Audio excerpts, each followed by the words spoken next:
been doing for us, for trying to help us, working with the reservation, trying to get out, it's cold, trying to get these winter gear out to the people that need it, So that means a lot to us because everything we do means a lot to us. Just seeing our people being able to, not be cold and freezing, So we are going to get this for you. Only if you accept. Thank you. I appreciate it. No problem. Thank you. I definitely appreciate your participation in all this. It's like going a long way. So we'll stop by the Menominee Reservation.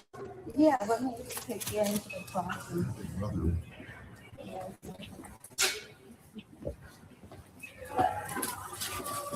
So like I grew up with a girl who was born and raised up on the reservation, kind of back and forth her whole life. So we had come up here a couple of times, like as teenagers and then young adults, things like that. And then, so through her is how we actually ended up getting involved with some of the other outreach programs for on the Menominee Reservation. And we've noticed the lack of attention that they get. The same that we experience in the city. The same, I guess proportionately, the drugs, the criminal atmosphere, the violence, I'd say probably worse, in Chicago and Milwaukee. But I know there's like a lot of domestic abuse on the reservation too. We were driving by and the brother was saying how it looked like Gary, Indiana, boarded up houses, dilapidated houses. So having a shared experience like that with poverty, with drugs, with the violence, with being ignored by, different organizations and like government standings that have the means to help out, but there's no real attention given to it, no real care, which kind of evolves into a breakdown of the community structure. So I wanted to ask, how have you noticed like the cultural relations between like family, like in the community, since your time growing up on the Menominee Res and on the Potawatomi Res? Have you seen it flourish? Have you seen it kind of die down? Because from my experience on the Menominee Res, it seems like the elders that are holding on to the culture, they're not really being supported or sought after by the youth.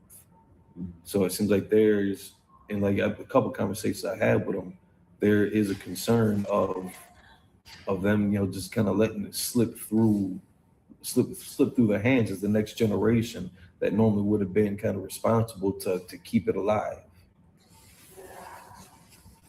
I haven't, I have seen it come a long ways from where it was.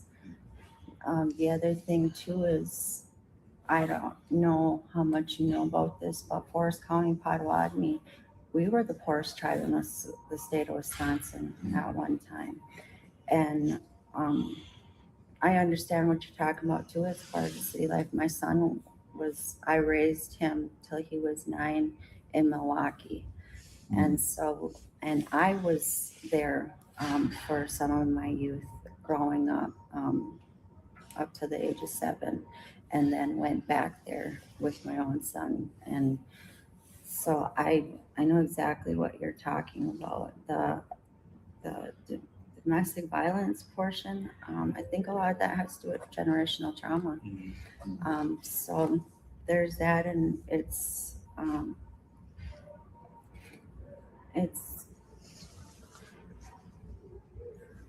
not affecting just the Menominee tribe. This goes, to a lot of different tribes, and that goes all the way back as far as the boarding schools and what our people had to deal with that. So as far as where they've been since I was young,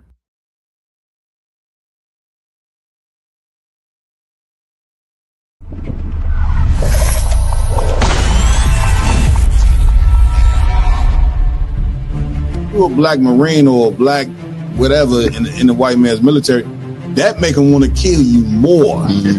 Like when they see the uniform on you, they get an extra disdain for you. You know what I'm saying? Because they don't understand why in the hell do you want to fight for them? Cared enough about your trials and tribulations, the things that you suffered through, and how to get out of that. That's your history. We don't need a white man to have no remembrances for us. Yeah, man, you chastise the child too hard, or you creating trauma. Yeah. If you don't say nothing to the child, then you making them soft. That's it. You know what I'm saying? Like, it ain't no way for a black man to be right even when he is in that. White people that's out there that want to help black and Hispanic people, the best thing you can do is just leave us the hell alone. They are all against you. They all want to destroy you. And the ultimate goal of all of them is to put you back into slavery and subjection. Real Nigga University in 5, 4, 3, 2, Let's get it. 1.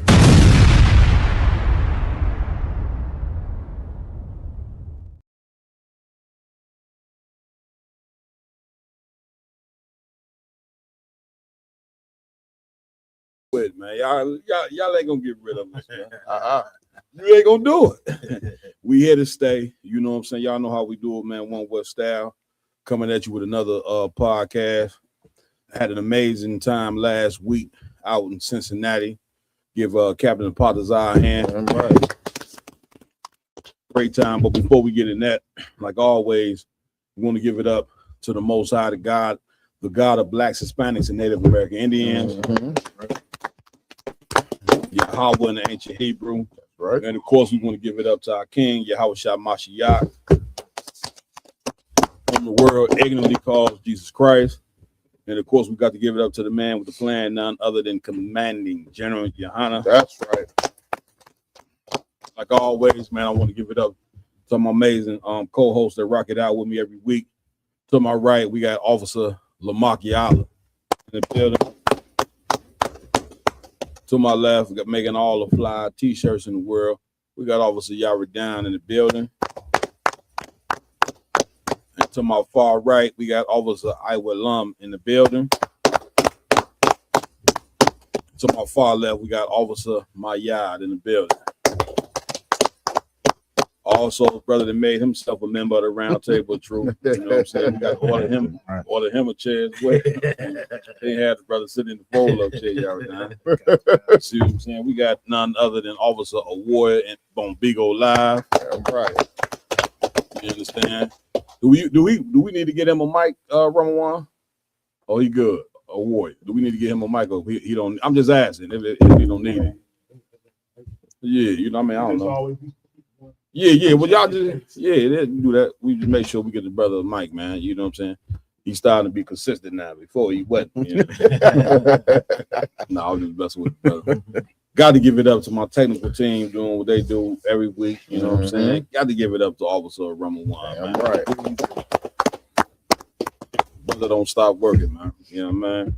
Also, his right hand man over there on the tech team, none other than Raj Karab. Always on his damn job. Raj Karab. You know what I'm saying? In here tonight, we got Trooper, newly named. What's your name again, Trooper? Shot Yala. Your shot. Say it again. Shot Yala. Shot Yala, give him a hand. You understand? He Trooper in the building. What that name mean, Shot Yala? Anointed of God. Anointed of God. That's hardcore. You know, damn right. That's fit him well. He done came and got around all these Chicago, you know what I'm saying, gangsters, you know, the truth. And we on his head every day. Yeah, I'm right. Brother, like, damn, you know what I'm saying? Can I get a little breathing room? No. You understand? So what's new, Earth? What's going on in Earth? If I may, sir, you hear about the possible Super Bowl halftime show that they're going to be doing this year? At least, of course, it's allegations and whatnot, and anonymous sources saying it. But it's, of course, you know, America's so wicked, they're going to make sure to push something evil. But the cat Bugs Bunny, right? Bad Bunny? Bad Bunny. I thought he was going to say Babs Bunny. I don't know. Y'all get me right. He's a little bugged up. Yeah. Why would you name yourself that? I don't know. No masculine man would name themselves Bugs Bunny. But we in a whole new world. Expect the unexpected. All right. Okay, go ahead, IG. Come on, Cap. Speaking about being a whole New World. Yeah. This brother, he's a Puerto Rican artist. Okay. He's the #1 artist in the world. Mhm. Period. Like over every genre, he brings in the most streams, Okay. and he's a flamboyant. I mean, LGBTQ member.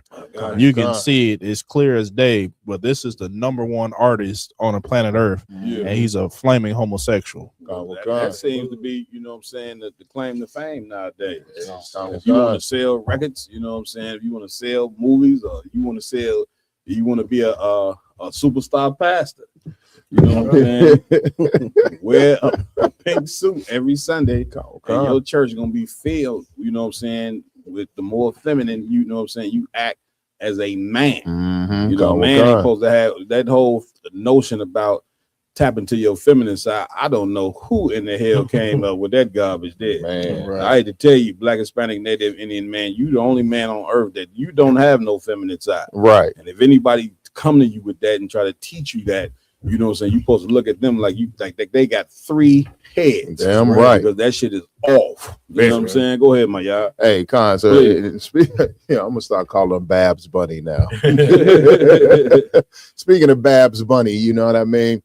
The crazy thing about this brother, sir, is like you said, he's the #1 artist in the world. Mhm. He's supposed to be performing live at the Super Bowl, which like 2 months, like before the end of the year, a couple months ago, Mhm. that was like the #1 talked about thing across the universe, because white people were furious that you was gonna let this, you know what I'm saying, Hispanic do the halftime show at the Super Bowl. They wrote petitions and got hundreds of thousands of signatures. Right. You know what I mean? Right. To get the brother kicked off. They damn near Because he protested was Hispanic. because he's Hispanic, and he's gonna be the very first. It wasn't because he was homosexual, but because he was Hispanic. I don't even think they even knew that. Yeah, it's simply because he's Hispanic, Cap. Damn. They were going against the NFL. They was talking about, they named all types of artists they'd rather see. Yeah. And then now, after all that, Right. and the brother stood strong. And I was like, well, maybe, you know what I mean? Maybe the brother not as weird as he seemed to be. Right. But now, like Officer Lamont said, the rumor mill has come out, and somebody from his camp has leaked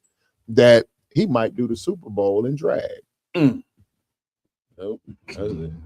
You know, you listen, the Lord called the space spiritually Sodom and Egypt. Mm-hmm. Egypt for the slavery, Sodom for the homosexuality. Come with God. You're gonna have to tell me on what country or what empire on earth, you know what I'm saying, that is not famous for them both. Right. You know what I'm saying? Besides ancient Egypt, Mhm. you know what I'm saying, which was a kingdom built off slavery, you got to go all the way to America for the next kingdom. Not to say other places didn't have slavery, but we talking about to where the empire was, the backbone of it was built off slavery.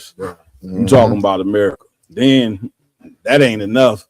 They got to also pull in the whole concept of this whole homosexuality, which just makes this place a world of confusion. So now this brother here, you know what I'm saying, Puerto Ricans are supposed to be masculine men because they one of the 12 tribes. Get my point? So they can pull this cat on stage or whatever and have him perform in a dress, which is only to do one thing, which is to promote the mental illness that homosexuality is. It's like any commercial. They play certain commercials during the Super Bowl, you know what I'm saying, for that product to get more attention. Right. See what I'm saying? Now, homosexuality is already getting all the attention in the world. Now you got to have this cat who's flamboyant across the straight stage, dressed in a dress. And one thing I can guarantee you, I bet you if you ask him, do he believe in God, he gonna tell you yes, he do. Oh, come with God. With his Christian heart. See what I'm saying? God. So what we at with it? Moving on to the first topic of the night, we're gonna go into Judge Mathis saying that men are cowards if they don't support their gay son. Oh, wait. Perfect thing to go right after talking about Bags Bunny or whatever. What is his actual name? Bad Bunny. Bad Bunny. Bad Bunny. B-A-D. Like that's his stage name, of course. Bad Bunny, like a bad bee. Good night. Damn. The crazy thing is, like, the bunny word is very famous for like the corn industry. He just said for the females, and he just took that role and ran with it. And back in the days, they used to call, way back in the day, they used to call a hot woman a bunny. Right. And then Playboy bunnies. Bunny has always been associated with females. Right. And now he's Bad Bunny. He's Bad Bunny. Go ahead. Yeah, I think it's different in Spanish culture. Like bunny is something else. Like I know, like a rooster in Spanish culture is like you can fight. Okay. So I think bunny is something different. I don't think it's gay, but he's gay for sure. If you a Hispanic, y'all in the chat, type in there for us. You know what I'm saying? What does that represent as far as the Hispanic culture? Help us out. Right. Right. What we have with the story? It's actually a video. Okay, let's go with it. He said, "No, it was a double life where I was going to work as one person, pretending to be straight, not being myself at work, and then coming home and, secretly living this life as a gay man. My family knew, a close circle of friends, but other than that, it was, And so I thought, okay, my son is he's finally able to be who he is. And that's what's important to me. I don't want you to hide who you are. I don't hide who I am. Yeah. I don't hide who I am. And so it hurt me to know that. And so since that time, I've gone out of my way to try and influence the average person about the LGBTQ community, and particularly my son. And I'm going to shove it down their throat, particularly black men who are too coward to embrace this. Now you see why the son is living that life. Please.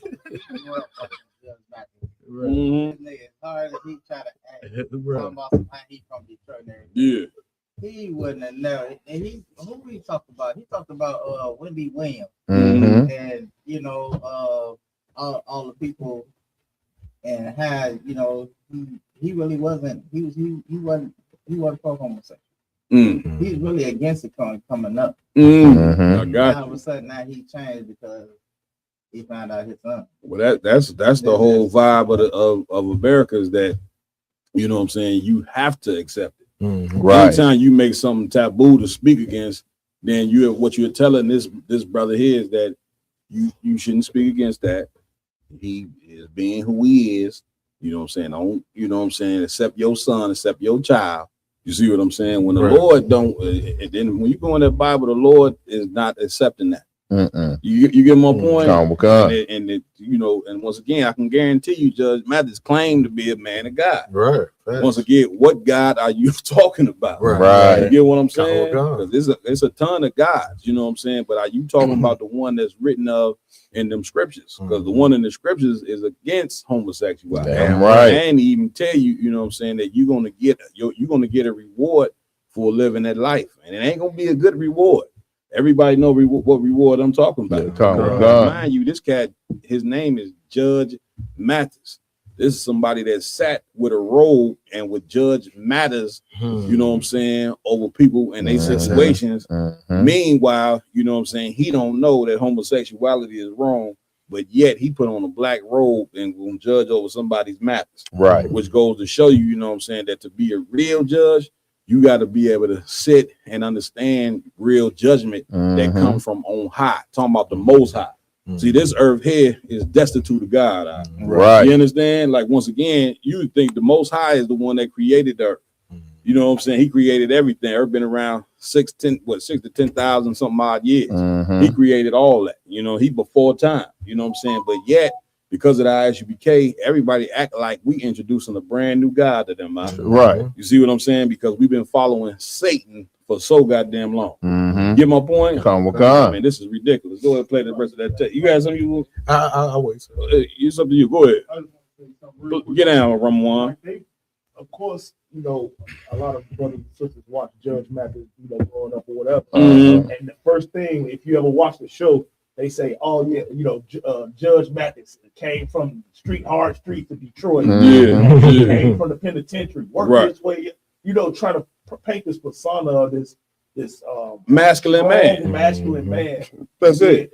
and then just to put him on here, and now he on here trying to make it seem like you could be a strong and masculine man, and still be okay with your son being gay. That's it. A total horrible thing, because now you see how his son even looking at him. His son looking at him like, that's my mama. That's it. Look at how he looking at him. He don't look at his daddy like a father. No, he's looking at him like, the same leeway my mother gives me, the same leeway my father gives me. That's it. And That's who runs that household. Man, please. A lot of time once you're gonna dealing with you sisters, a lot of times a man will be forced to accept that because he got a woman who is wicked as hell. Right. And she telling him, well, that's your son.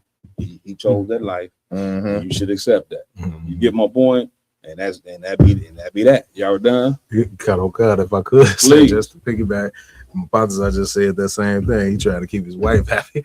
But, brothers be knowing. Go ahead, y'all done. But this cat, you know what I'm saying, Judge Mathis, a couple of years ago, he was on his way out the door. You know what I'm saying? She was tired of him living the lifestyle he was living. That's it. That's it. So this might be a product of that more than his real view on it. But man, this just shows how weak we is as a society, because we what we cannot do is make women and our children the judge. We was just going over the same subject before the show started. That's it. Damn right. Now that's what I'm saying. Give it up.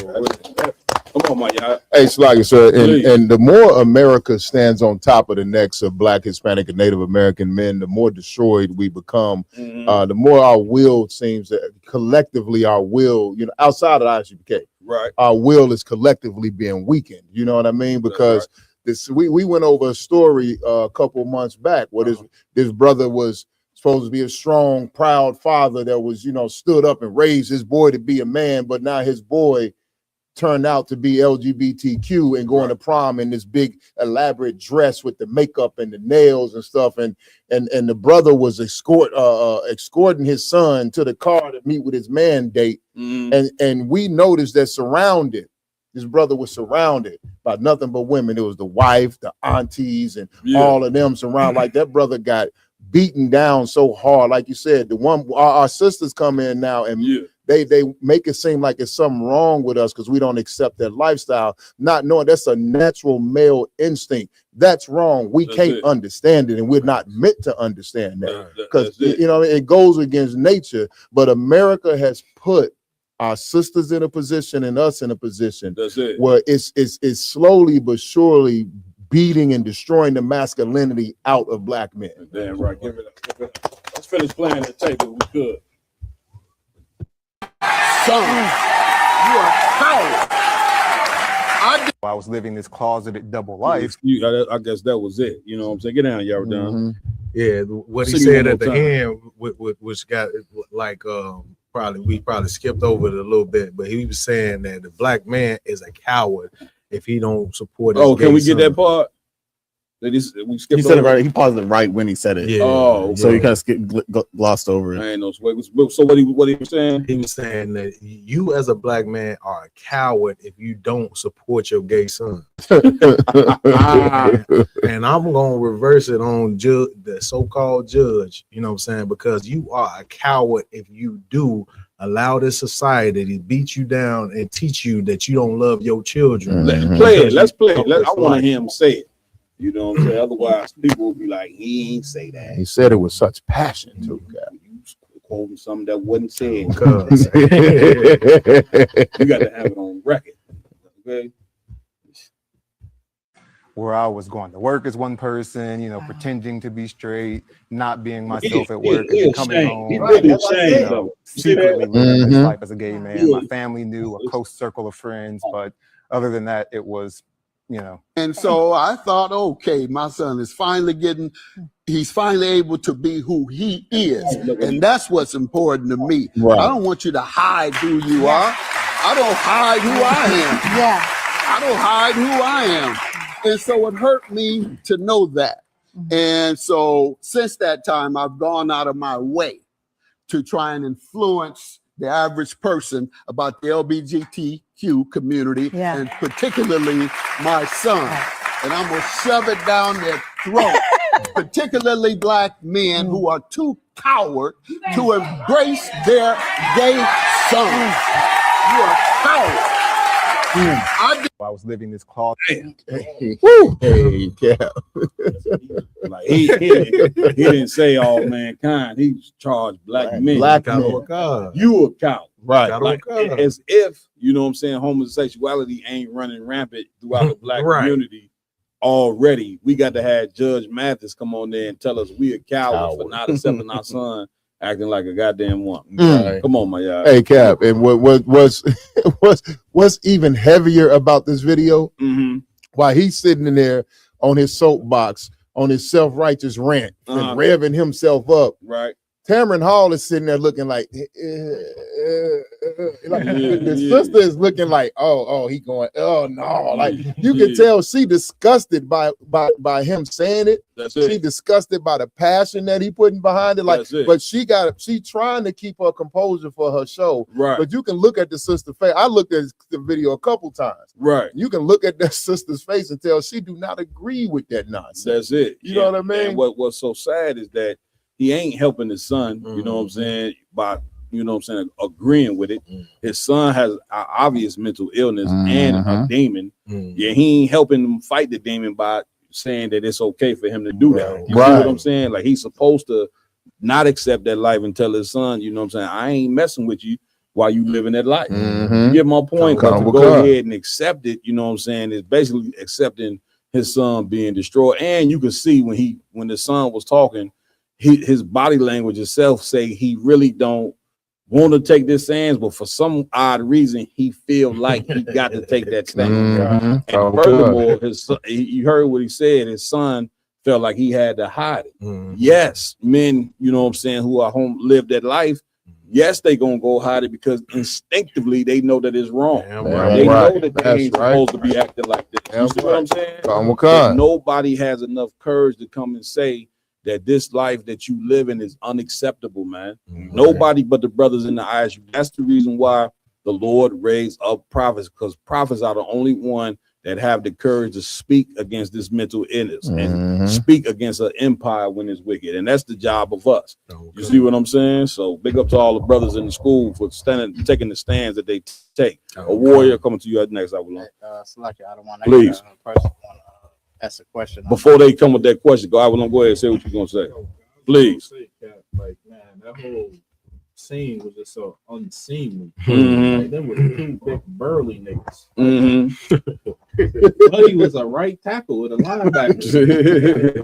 like a man ain't got no curves, he ain't got no breasts or nothing. Like, what do you find attractive about another man? That's it. That's a certain demon. Like, I would just never understand. The real like you talk. said, Cap, that is a mental illness. The real talk. Come on, Lamar. If I may, like watching that, it makes me think of the scripture where it says, "Children are our oppressors." That's it. You understand? And because Judge Mathis wants his son to love him so much and his family to accept him so much, he's willing to stray off of his regular stance to get some type of love from his child.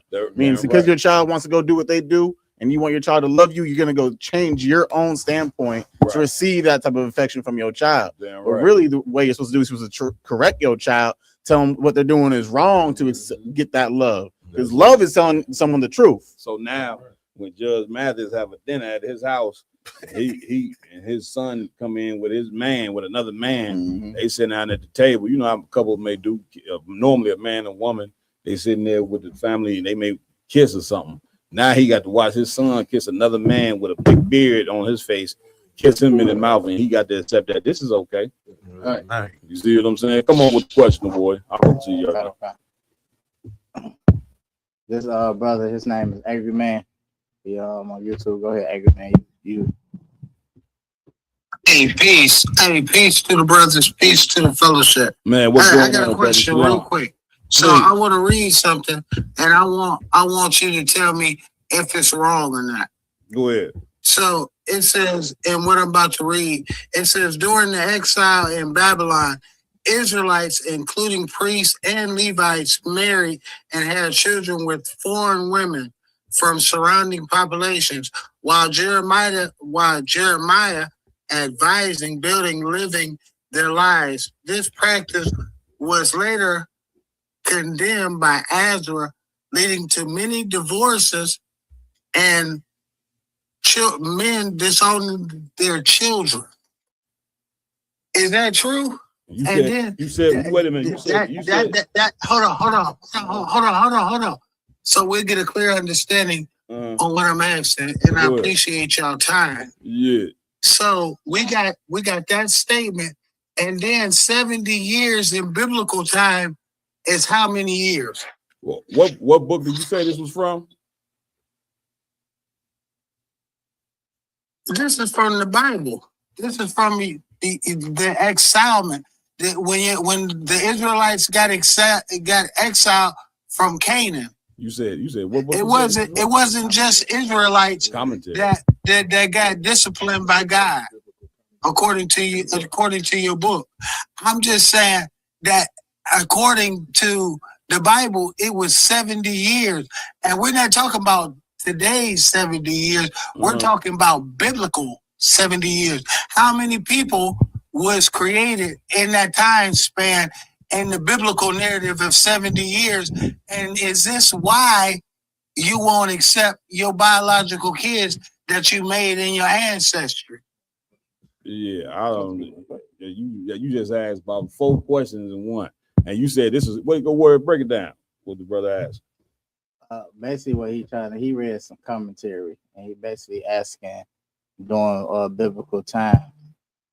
It's commentary. You talking about scriptures or somebody commentary? Somebody what? He's something he googled, probably the AI or IG. Yeah, but this is not in the Bible. No, it's not a scriptorial verse. It's Yeah, you right. You go ahead, boy. You go ahead. Yeah, it's something that he read that he read off IG, so it's somebody else's opinion. Right. That's what I thought. Scriptures is. Brother, you realize what you just said is not in the Bible?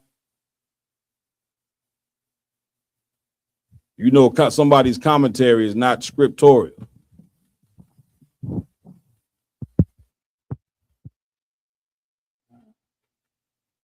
That's what I was asking. You want to say something, Jordan? Yeah. So this is this was the second part of my question. Thank you for allowing me. Hold up, angry man. But angry man, you first part of your first question, you just stated some commentary, but what you said, you know what I'm saying? Commentary is not scripture, brother. Scripture. You asking a question about the scriptures, you got to have a scripture on what you're saying, not biblical commentary, somebody's opinion. Do you understand that part? Were you exiled according to the Bible? I had said that in what I said in my first statement. Israel has been exiled many times, but based on what the particular question that you asking is not scripture. That's what I'm telling you. You saying something off of some commentary. And furthermore, you know what I'm saying, before you even get to your second question, what in the hell does that have to do with the topic that we talking about? Are you paying attention to the topic that we talking about right now? Man, brother, that if the question is not pertaining to the topic, then you know what I'm saying, that we don't even take the call. Like, it got to be anybody that we ain't got no problem taking questions. We answer any question that you have, but the questions have to be pertaining to the topic. This brother talking about some commentary. We on here talking about the demon of homosexuality. He get on here talking about some exile of somebody's commentary that ain't even in the fucking Bible. Right. This is what we tell y'all about this stupidity, man. That's right. You know what I'm saying? As a nation, you see what I'm saying? Like, we ain't gonna ever get fixed dealing with nonsense. He talking about some exile.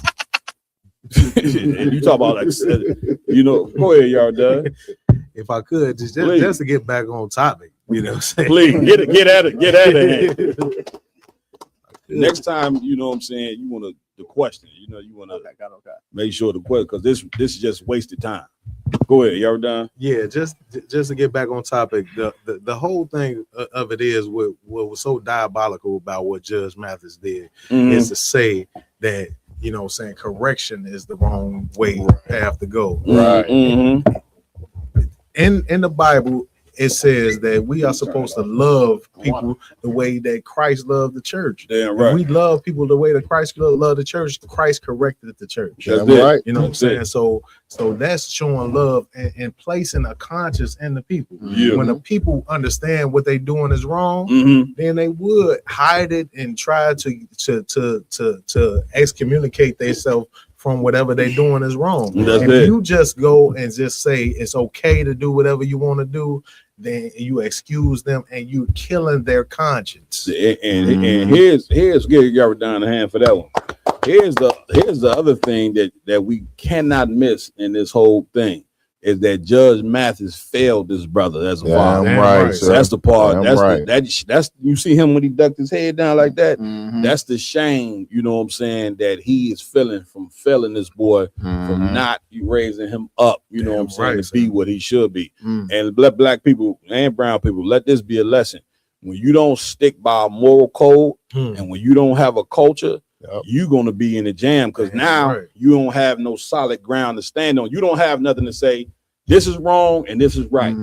This is, you understand, this wrong, this right. And when you don't have that, you won't find out that you just going to be acceptable of anything, which means now you're going to turn to the white man's culture as far as and make him be the judge of what's wrong and what's right. And when you make the white man the judge of what's wrong and what's right, brother, you asking to be destroyed. That's right. You're asking to be what we are right now. People that are lost and in a total state of goddamn confusion. Damn right, sir. See what I'm saying? What we at with it? We everybody good? Come. Pretty. Let's go to the next joint. Come. Next up is just a small little snippet. A sister named Angela Stanton King, she had something to say for Black America. Come on. She stated, "Stop thinking Black women will save Black America. They won't. They sold us out for a choice to abort our future and feminize our men. Our savior will be the masculine, heterosexual Black male." Damn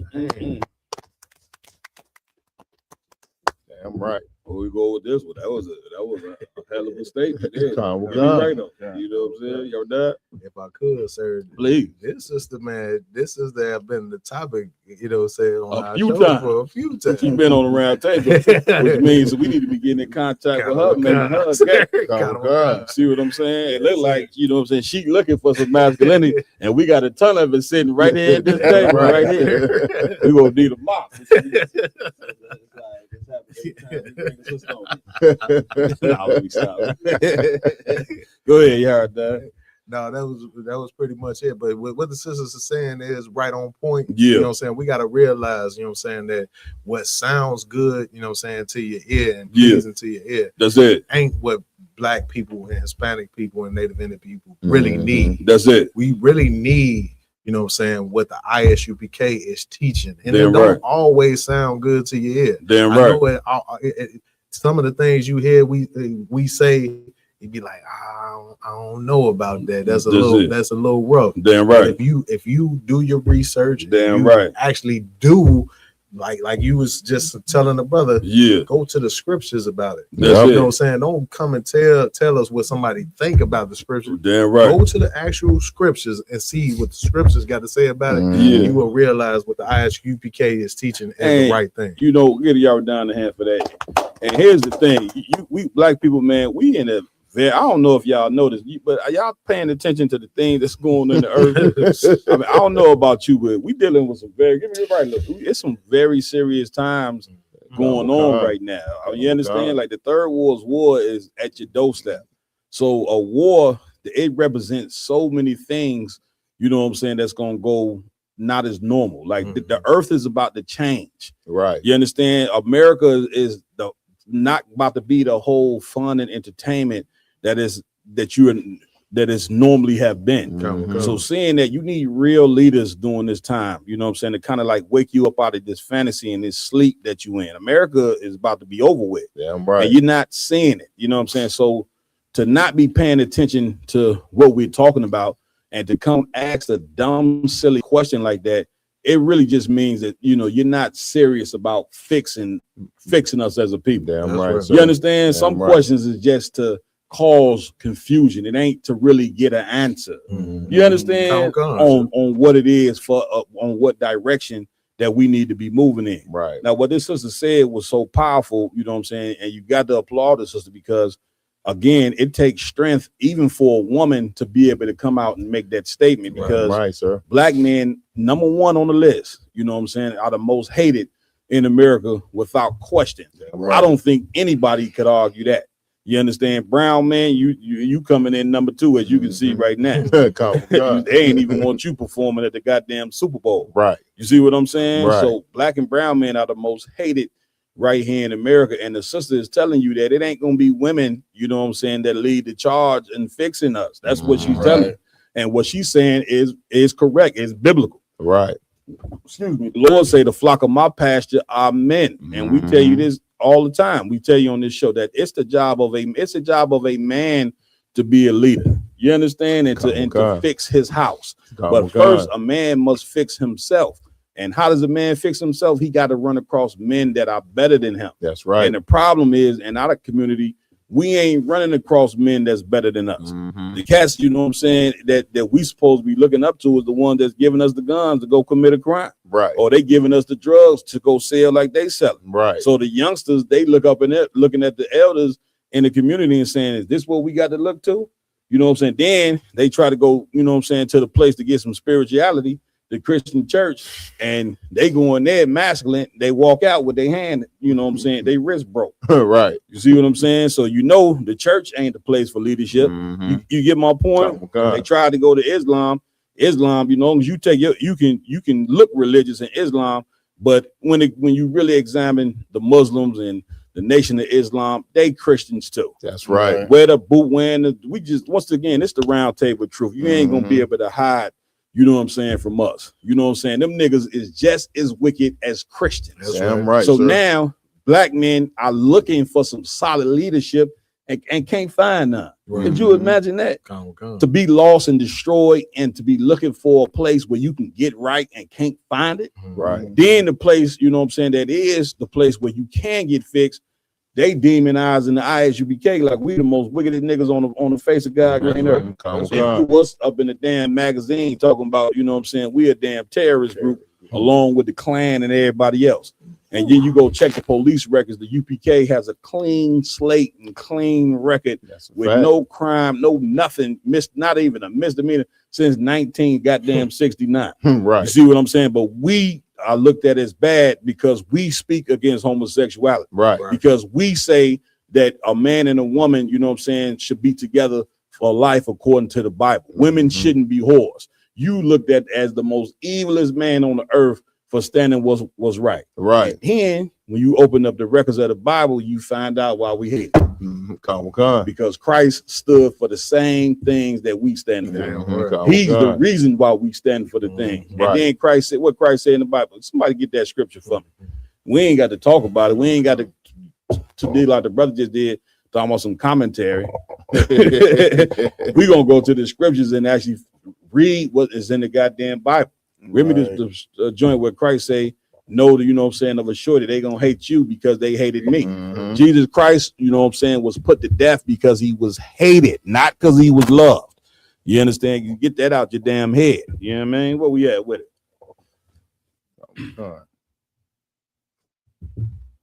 If I may, like another heavy part on what she said, she didn't just say men, she said heterosexual men. And then she focused on gay men ain't gonna be the ones to save you either. I didn't even peep that out. Khan, she said our savior was gonna be a heterosexual man. Right. Damn.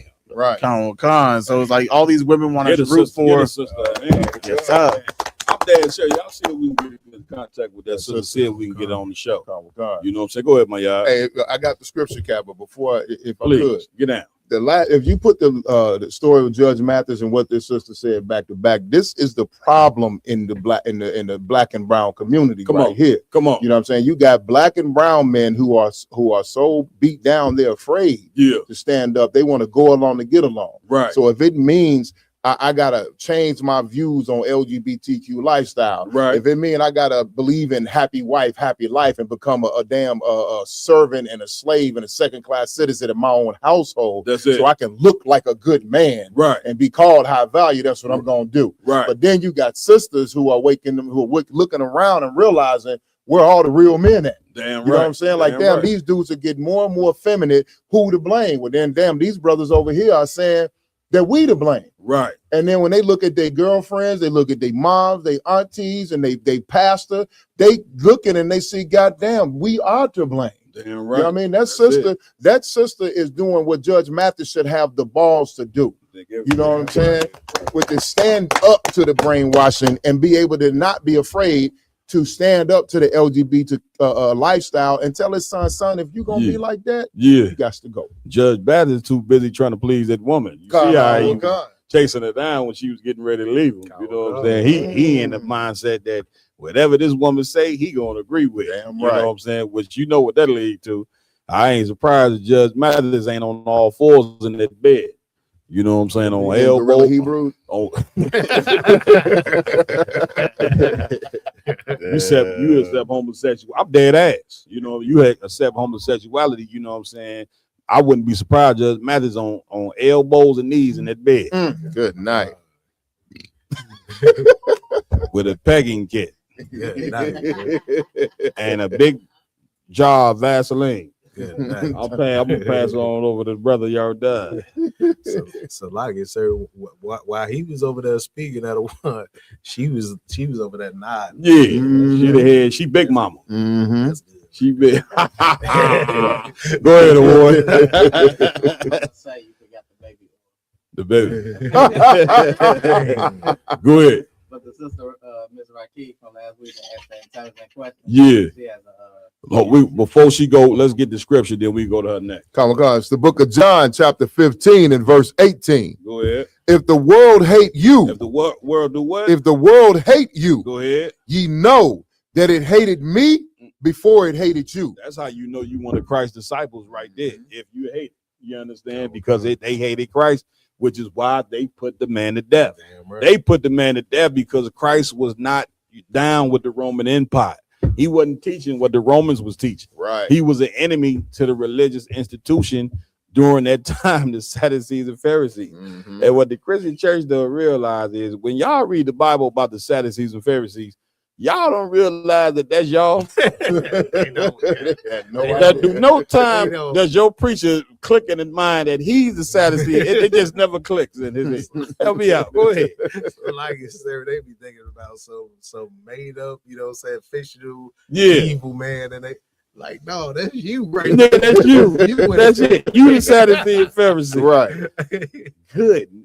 Men with no morals. No morals. As long as you, once again, paying them their tithes, they don't care what you go do outside of the church. Right. The church is diabolical, man. Like Commander Jenny Hunter said it best. All Christian churches need to be turned into homeless shelters. That's right. You understand? If you turn all Christian churches into homeless shelters, Black and brown people's lives, brother, would rise up overnight. Because you wouldn't have men in there teaching, you know what I'm saying, to that being immoral, you know what I'm saying, is wrong. Right. You see what I'm saying? I mean, yeah, man. Go ahead, warrior. Oh, let's get the scripture. Was you on that? It's a little more, but if you want to drop a cook. Okay, go ahead. Verse 19. Please. If you were of the world. If you were what? If you were of the world. If you were of the world, meaning if we were of the world, meaning a part of the white man's world, we accept his religion, accept his belief, homosexuality, eating whatever food we want to eat. You understand? If we were a part of this world, Reed, the world would love his own. The world would what? Love his own. That is explaining why these preachers get so much love.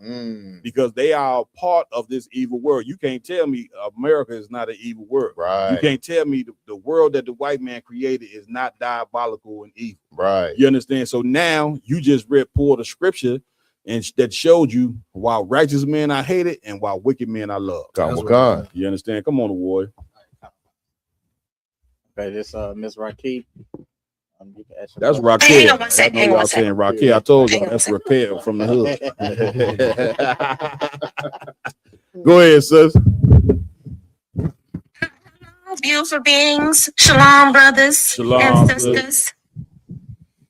I'm sorry, you're probably tired of me asking questions. No, we are not. You know what I'm saying? We love questions. You know what I'm saying? We just want to make sure that the questions is pertaining to what we bringing out. You know what I'm saying? So come on with the questions, sis.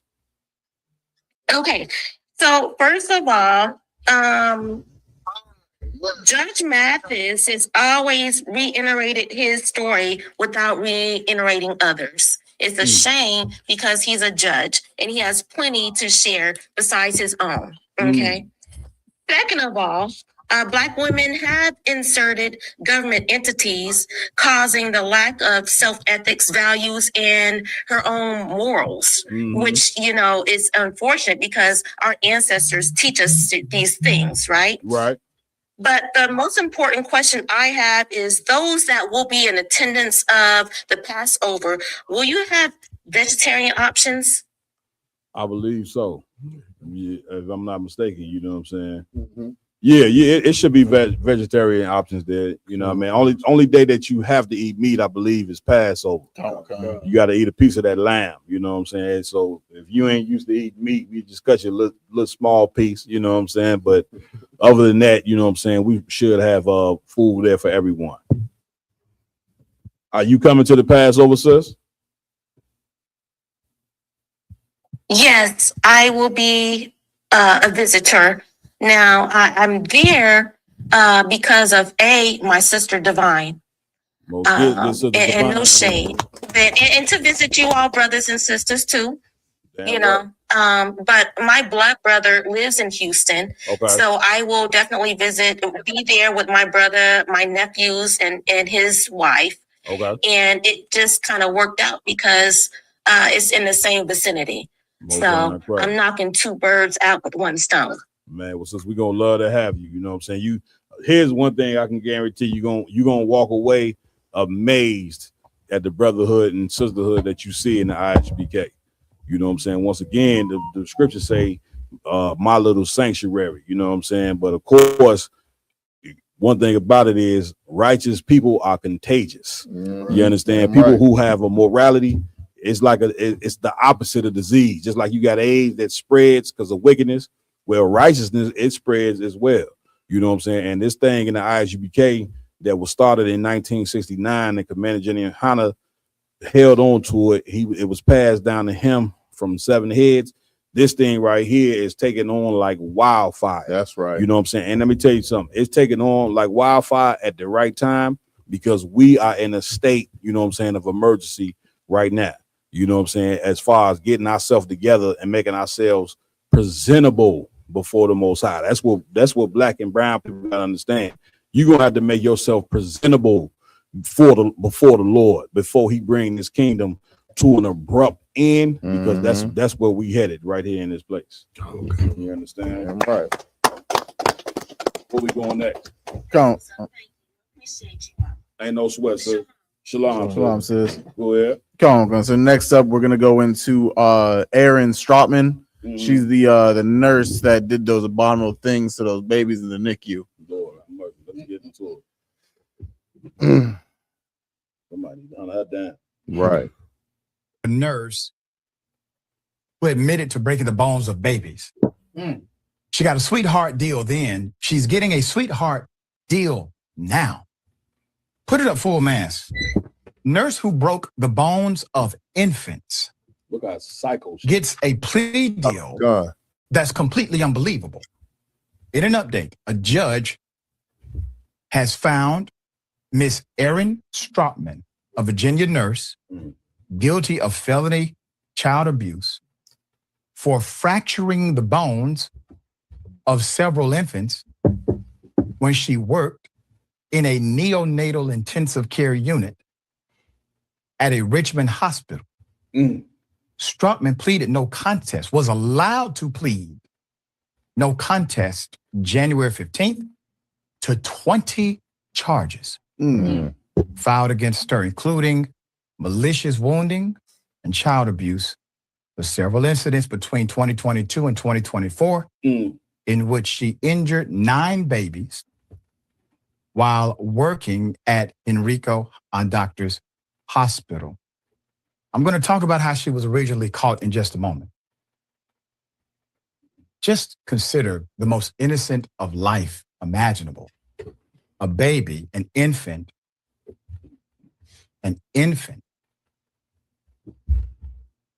And you are a person of extreme public trust. You are a nurse inside of the facility having access to these infants, and you break their bone.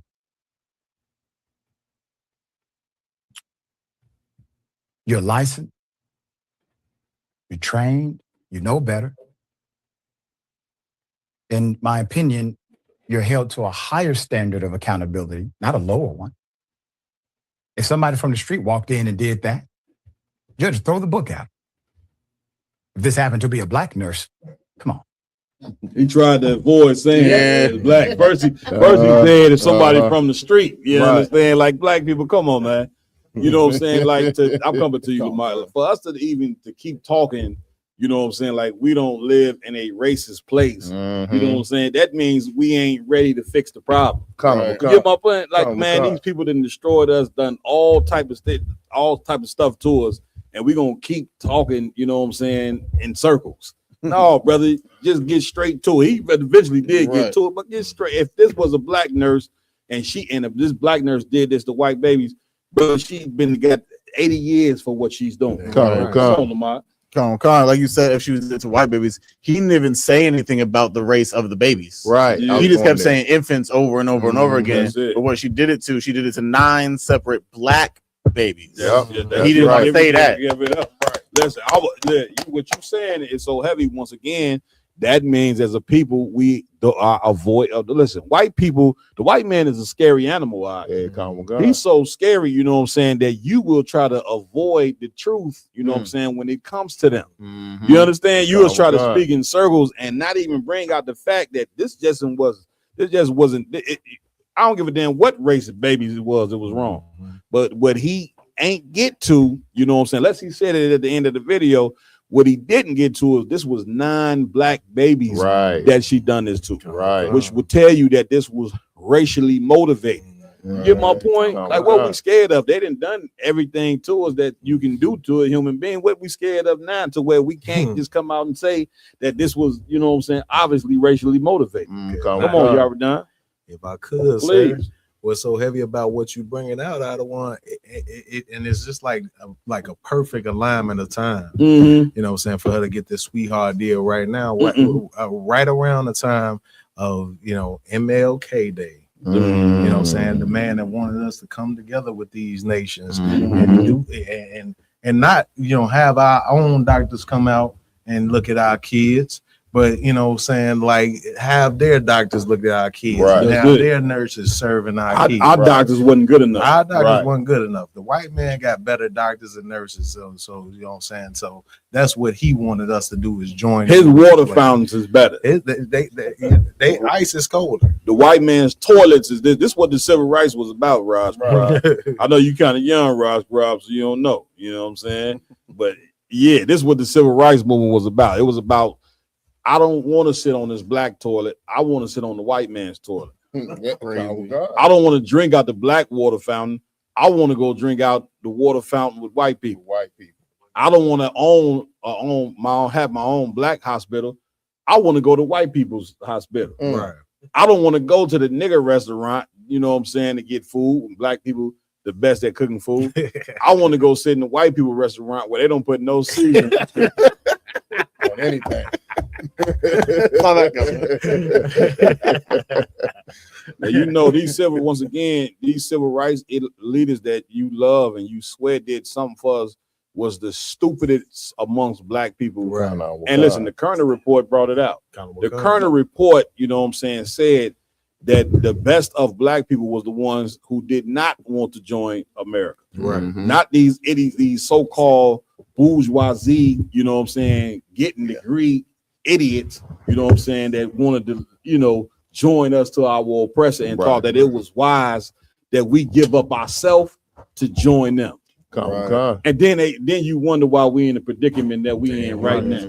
The civil rights movement was the most destructive thing, that it wasn't even the slavery. The slavery is just one thing. bringing us over here and change, wiping our history out, our identity out.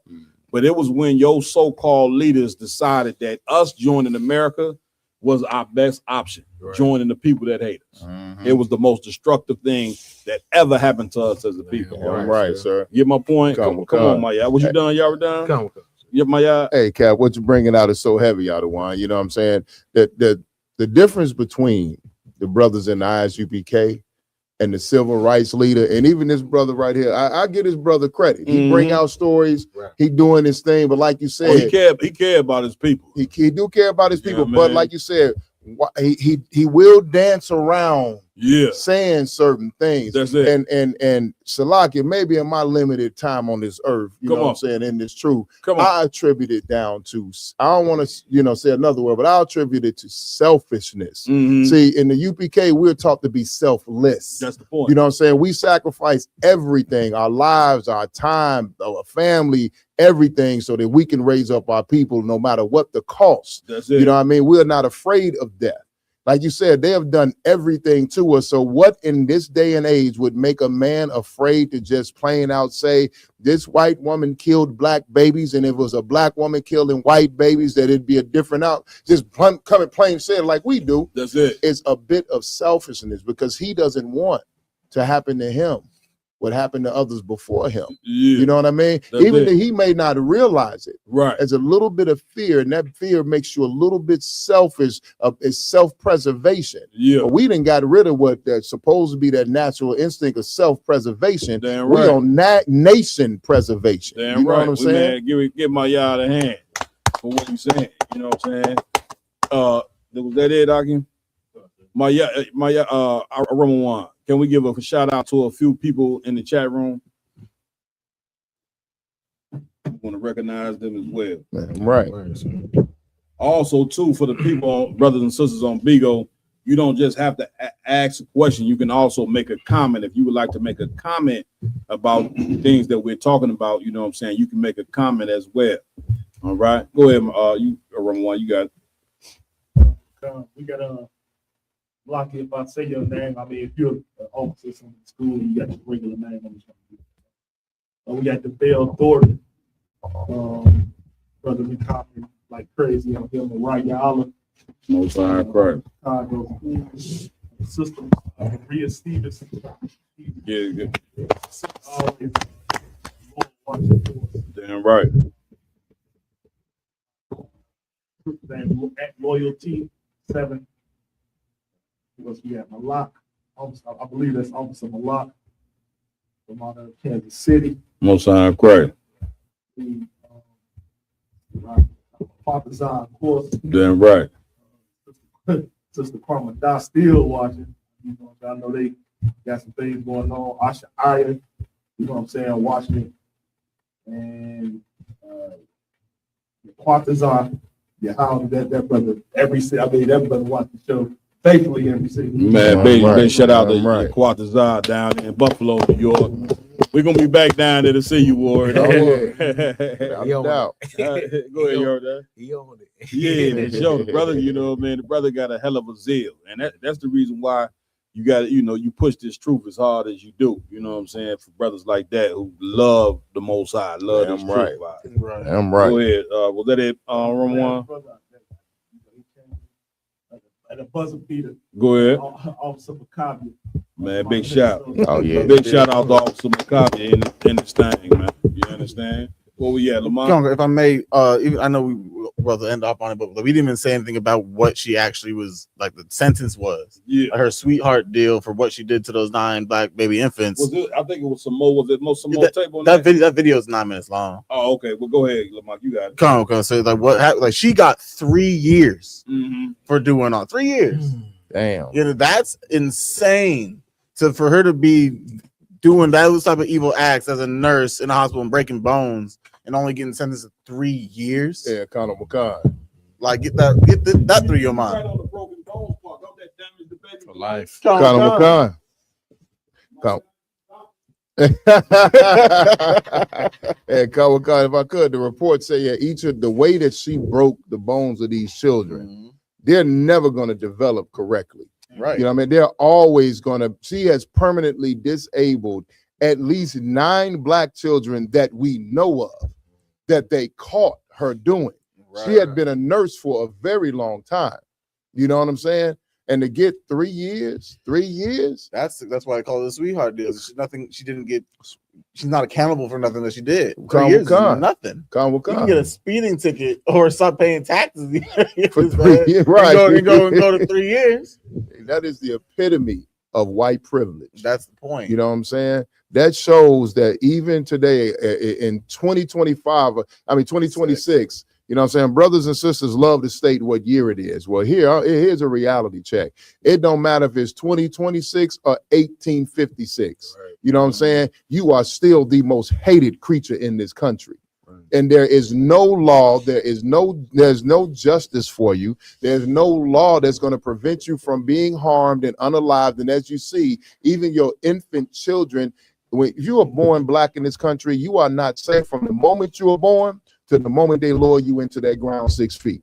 They are going to find a way to disrespect you, hurt you, degrade you, and completely torture your entire being from the cradle to the grave. And listen, let me tell you something. I'm coming to you, IG. This goes back to what the scriptures say, where it say, never trust thine enemy. Right. You know what I'm saying? I'm good. Right. You know what I'm saying? This is a lesson, and we're supposed to have our own black hospitals. Right. You know what I'm saying? Where the damn nurses actually care about the damn. It's a proven fact that black people get better care when they deal with people from their own race. Hey, that's a fact. Like, why do we even have to teach this? Right. Why are we in the state that we have to teach, you know what I'm saying, that being around your own is better for you? You understand that going to school and having black teachers is better for the black kids. Right. You understand? Why do we have to teach that? You know what I'm saying? And last but not least, if being taught by black teachers is better for kids, you know what I'm saying? Going to black hospitals and dealing with black nurses and black doctors is better for black kids. Having black businesses is better for the community. Then guess what? Guess what that means? What's that? Having a black God is better than having a white one. What kind? But we just don't want to admit that the church, you know, Christian church is the white man's God. We still want to be in the state of denial over that. Damn right, sir. Man, Cal, what you bringing out is so heavy, sir. And just to end this story off, you know what I'm saying? They come back down to the sentence. We do realize that Puffy just got more time than this broad did for doing something diabolical, which you know, not excusing nothing Puffy did, but at the same time, what the crime that Puffy was convicted for, right? Most, you know, white people in the society do this. You know what I'm saying? Damn right. That's it. Damn right. That's it. You understand? IG. I was gonna say, Cap. You know, Esau is never going to give black people justice. That's a fact. But the Most High, he's going to make sure that justice is served. So even though, you know, this devil, she got a light slap on the arm with 3 years, she might go to jail and somebody might break her bones. Damn right. So she can see how it fits. Right. You know what I'm saying? Like, you know, I mean, we talking about defenseless babies that have no knowledge of nothing. Their brain ain't even developed. And you hate black people so much, you don't break the bones of their children. You know what I'm saying? Which make you think, how long have this type of treatment been going on? How much mistreatment has taken place with black and brown babies by racist nurses and racist doctors? How many deaths, you know what I'm saying, can be attributed, you know what I'm saying, to racism in the hospital? Yeah, makes you wonder. Sir. You know what I'm saying? Lamont? It's like Roman. I know the story yet.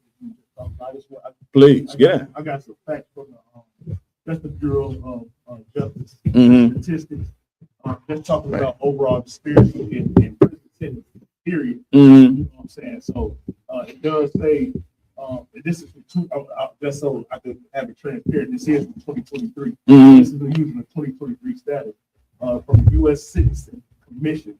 2023 reports for federal sentencing. Average sentence length overall for black males received sentences 13.4% longer than white males. Mm. And also for local incarceration rates for the year of 2023, 552 black men per 100,000 went to jail. So every 552 black men out of 100,000. For white men, it was 155 per every 100,000. So basically, another 400,000 black men went to jail. That's it. Than white men. So it just shows you the disparity. Absolutely. Not only in how they sentencing us, but also in just the justice system itself. Get it, brother. Get it, brother. Hey, right. That's why I take. It take real men to deal with this. Hey, come on. It take a real man to examine reality. Right. Right. It's reality. I mean, where the country is trying to teach you that the reality that you're looking at ain't real. Mm-hmm. You understand? Meaning the church is trying to teach you God is all love. He love everybody. Race don't matter. This, that, and other. But meanwhile, as a black man, when you become a man, you say, well, what they teaching, you know what I'm saying? It ain't the truth. Right. Because I'm sitting here and I can't get no job because I'm black. Right. Well, at least I'm having a hard time.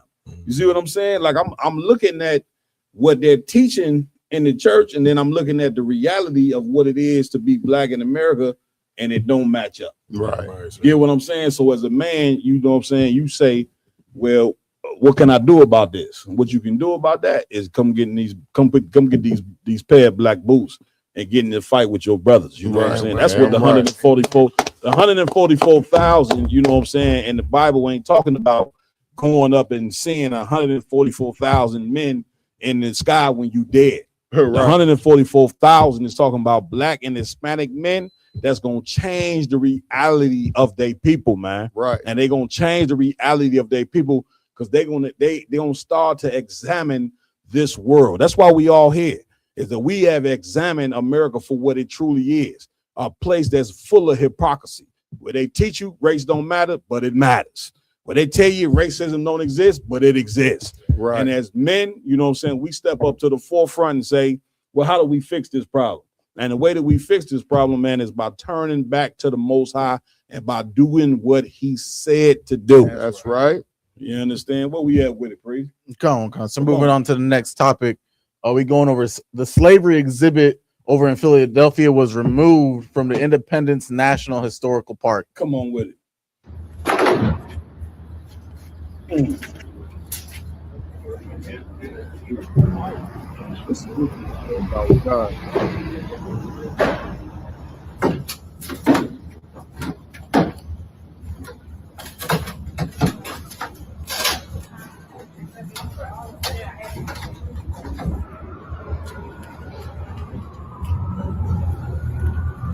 It's beautiful. You need to see that. In Philadelphia? You understand? That's it. Man, we won't take it on this one, man. IG? If I could, Cap, like, let's say, like, okay, if they wanted to be like diplomatic about the situation, they would have hired some Uncle Tom niggas to at least take the damn photos off or whatever. That's it. You can tell it's some Proud Boys and Klan members ripping off the damn photos. Yeah, it's just like so blatantly racist, right? And showing that we hate black people and we don't care how you think about it. Man, get a brother a hand for that. Listen, for those black people who mad from seeing this, don't be mad. Right. You know what I'm saying? Like, this is healthy for us. It's healthy for you to see that you're not a part of America. I'm right. It's healthy to see that Martin Luther King's dream, you know what I'm saying, is a fantasy. That's right. That would never happen. That's right. Like, you need to see reality in order to get you. Nobody can get fixed without reality. Mm-hmm. And so to see them taking down and removing the black history from this place where it was at in Philadelphia, you need to be able to see that so you can finally understand where the hell you live. Because, brother, we've been asleep to where we live at. Right. You understand what I'm saying? Come on, y'all, down, get in. If I could, sir, what's so heavy about what you're bringing out is Please. just like we were talking about Michelle Obama and what she was saying. Mm-hmm. But Barack Obama is a pacifier for black people. Mm-hmm. Right. He was a pacifier for you. Something to make you feel good, like you're a part of something. That's it. You know what I'm saying? He didn't do anything for the black people. Damn right. But he was there, you know what I'm saying, for you can feel like, you know what I'm saying, America, man, maybe America is making a change or something of that nature. That's it. But what I want to say about this situation right here, I don't want, and it's just my opinion on it. Come on. You know what I'm saying? I say they taking down those things, you know what I'm saying, about our slavery. Yeah. In the future, we're gonna have a memorial of their slavery. Right. And we're gonna put their picture up there for they can memorialize they people in captivity. Right. Yeah. I wouldn't Mark, y'all come on with it. Come on. Like what I'm thinking about this is like when you see this in 8 days, it's Black History Month. You understand? Right. So what they're doing right now is saying, "Fuck your Black history." Damn right. You understand? And let's look, Black people. That's good for you to see. Yeah. You know, go ahead, Lamar. Con, and like last week was Martin Luther King Day. That's it. You understand? So right in the middle of Black History Month and Martin Luther King Day, they go show you that your history is irrelevant to them. Right. Listen, but just if I could, you mentioned Martin Luther King. They ain't give a F about Martin Luther King either. How do we know? They shot him in the head. Right. You understand? Do you not understand this devil? Like the government is the one that assassinated him. Right. And they assassinated him, you know what I'm saying, because he stopped following script. Right. And why did he stop following script? Because that check got cut off. And then all of a sudden now he want to turn radical. Right. You know what I'm saying? Now he want to start talking about land grants and this, that, and all, all this stuff here because that money got cut off. You know what I'm saying? You know what I'm saying? And this is so it ain't. And then they turn around and said the man that they assassinated, they gave him a holiday because his wife, Coretta Scott King, she begged, you know what I'm saying, for him to have a so-called holiday. Good night. You know what I'm saying? And they obliged and gave it to him. You know what I'm saying? And all that holiday was to deceive you. The holiday is here. It ain't real reparations, but it feels like reparations. Right. That here's a trinket. Right. You know what I'm saying? For us, you know what I'm saying, killing the man. You know what I'm saying? So we're gonna give him a holiday, which made you feel like you was a part of America. You see what I'm saying? They gave him a holiday, named some schools after them, named the street after them.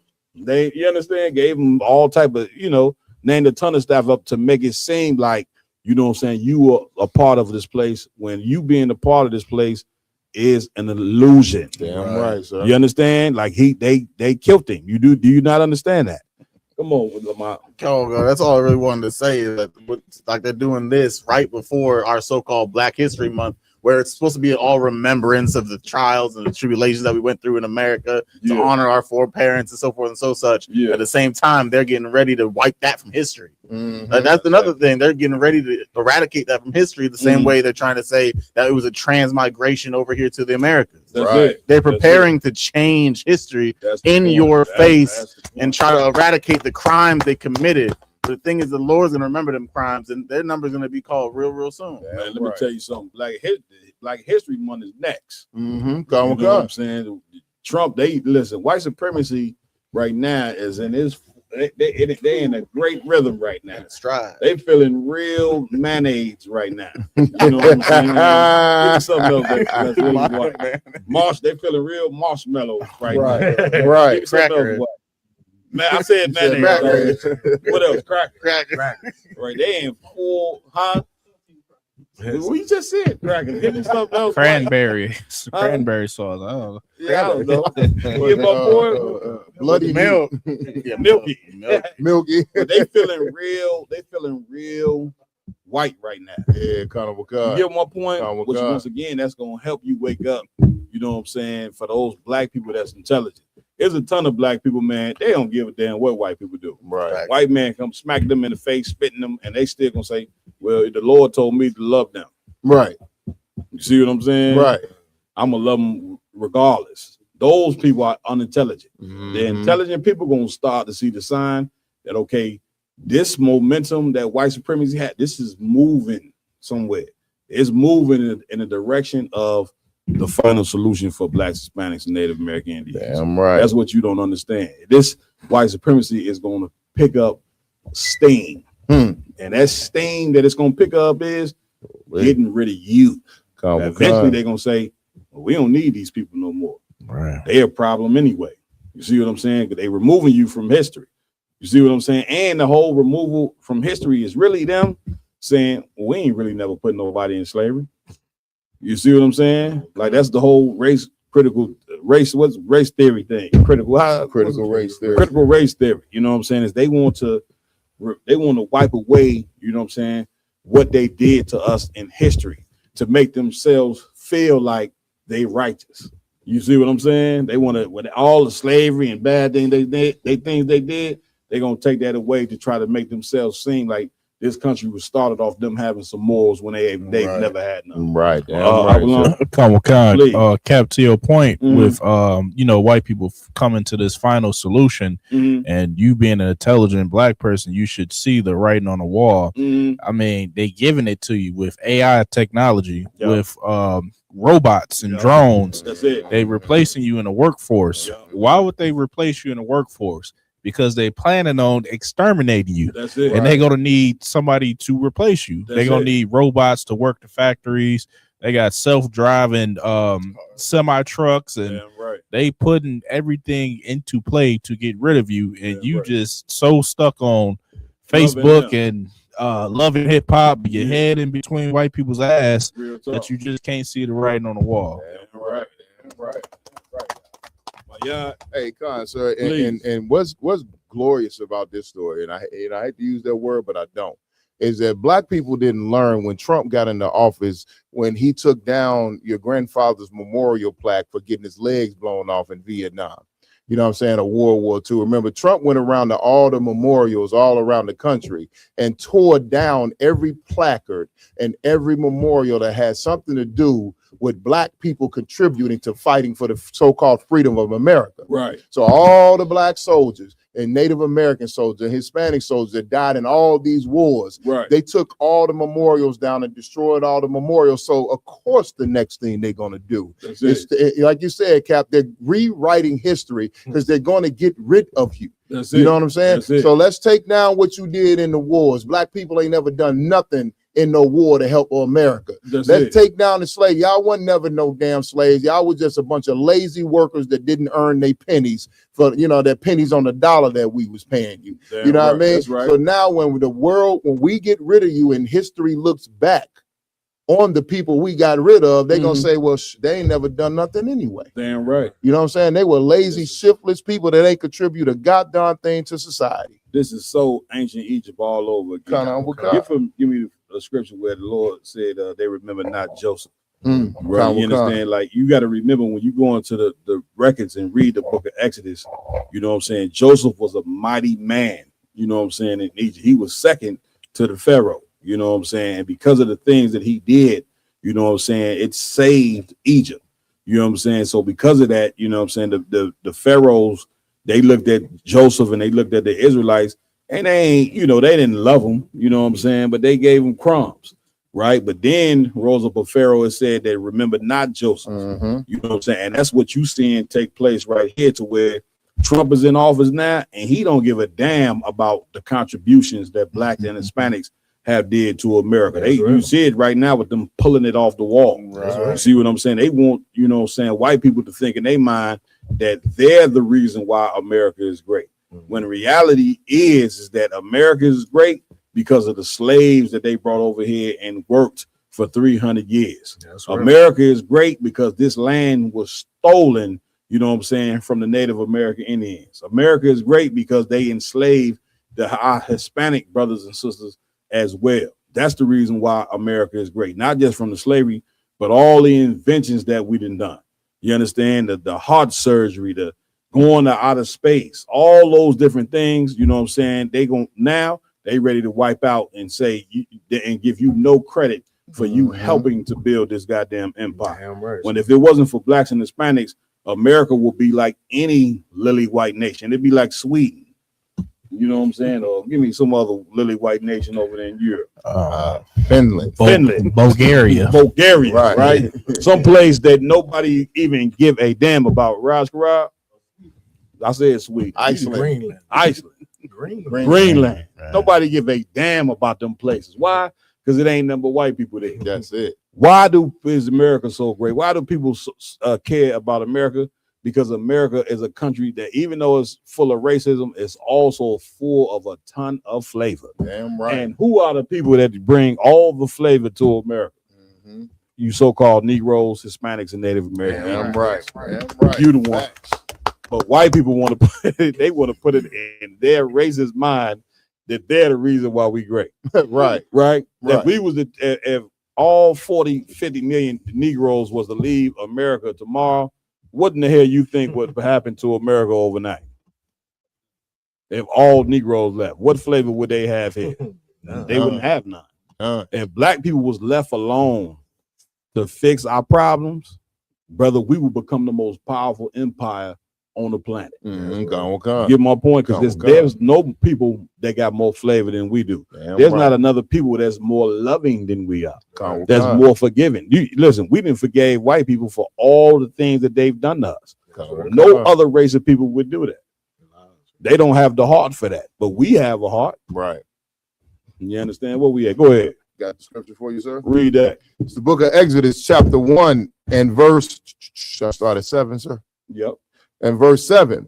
And the children of Israel were fruitful and increased abundantly and multiplied. And did what? And multiplied. Fruitful and multiplied, meaning we did back then what we always do, had babies. But but they didn't put it in our minds now, you know what I'm saying, to abort our children. You understand? Keep reading. And waxed exceeding mighty. And did what? And waxed exceeding mighty. Keep going. And the land was filled with them. The land was what? Filled with them. Man, we was all over the goddamn place. You know what I'm saying? Which is why they instituted abortion, because they don't want that. You know what I'm saying? They don't want you to outnumber them. Because if you outnumber them, then eventually you take over the whole goddamn country. Right. So they got to keep your numbers at a minimum. Keep reading. Verse 8. Now there arose up a new king over Egypt, which knew not Joseph. Which knew not what? Which knew not Joseph. Meaning he ain't respect, you know what I'm saying, what Joseph did for the Egyptian empire. If it wasn't for Joseph, you know what I'm saying, then what he did, he saved the Egyptian empire. You get my point? Just the Pharaoh rose, he didn't care what Joseph did, which means he was going to come down on these Israelites harder than any Pharaoh had done. And that's what you seeing take place with Donald Trump. He don't care about no slavery. He don't care about none of your blackity black accomplishments. He pulling them off the wall and all of that. You know what I'm saying? It's over with. You understand? And let me tell you something. Again, that's good for you to see that. It's good for you to not think that you are part of this place and wake up to reality, so you can now start to do the one thing that we ain't never done, which is love each other. Damn right. See what I'm saying? Which is to teach each other and say, well, man, listen, since we getting so much hatred from these people, like hatred from another race of people will make you come together. You see what I'm saying? Any more on that? A lot, sir. Where we at? Moving on to the next one, we got Michelle Obama stating that we should be mindful when supporting white brands over black. Good night. If I hear of someone whose fashion that I like, and I know that they're a person of color, I try to make it a point. But the clothes have to be available. You know, I think we can all do some work to think about that balance in our wardrobes. You know, what does our closet look like, and who's in it? Who are we supporting in it? Right. You know, and I think if you have the money to buy Chanel, then you have the money to buy everybody. Right. And so let us be mindful, I think would be my advice. At the end of that, Go ahead. You got it. Hey, Salak, sir, I just want to say one thing. I hear what the sister's saying, you know what I'm saying? And I agree, you know what I'm saying? If you buy black, that's it. You know what I'm saying? Support black business, support black people. But on the same token, she supported the whitest business ever on the face of the earth, which was the United States of America, by being the first lady and pushing Barack Obama to become president and doing absolutely nothing for black people, but posing in front of the damn camera. And she became, after Obama left, she became the second great black hope, because they was begging her to run to become president so she could be the first woman and the first black woman president. You know what I'm saying? And I'm glad she ain't put her hat in that race. You know what I'm saying? But that sister, And like I said, Cap, she can say all that about supporting black business. Why don't she take some of that some of that ex-presidential money and start investing it in the hood and raising up the established black businesses and rebuilding the ghetto from the ground up? Get a brother a hand. Go ahead, Warren. So you know, Michelle Obama used to go to school right on 73rd and Jeffrey. Yeah. That's what she, you know. My father lived next door to her. That was his neighbor. You know what I'm saying? Pops told me I was gonna have Pops. You ain't getting all of it. And my pops was right up next to her. You know what I'm saying? But here's my point, right? Michelle, when was that 8? What was that at 8 years? How long ago Obama been out of office? 2016. I would say at least 9. Because about 9 years. Yeah. Trump, Biden had a term. Trump again. So yeah, about 15 was the end of it. So where was all this black talk 9 years ago? Right. When your husband, you know what I'm saying, you ain't get none. You understand? He went there and did absolutely nothing, you know what I'm saying, for the people. Right. If you're a president, you damn right for the people who want to let Barack Obama, you know what I'm saying, off the hook, you know what I'm saying? Y'all put him in office. He claimed you got a black president where he's supposed to do something for black people. If you in the office, he's supposed to be influenced by his wife to do something. He did absolutely nothing. Right. You understand? And his wife, you know, said, and then you heard what it say, you know, she like, well, you know, you got to watch who in your closet. Once again, I'm coming to you, Ward. That's our people, you know, not speaking directly to the point. She basically telling you, you know what I'm saying, them white clothing designers that you got in the closet should be replaced with black ones. Right. You see what I'm saying? Okay. Which like my yah said, that was very intelligent for her to say. You see what I'm saying? Which once again, this is basic common sense. To love and support your own. Right. You get my point? Right. Like we running around with designers, you know what I'm saying, paying a ton of money for a name. You understand? When you could go, I mean, what we talk about? Y'all done?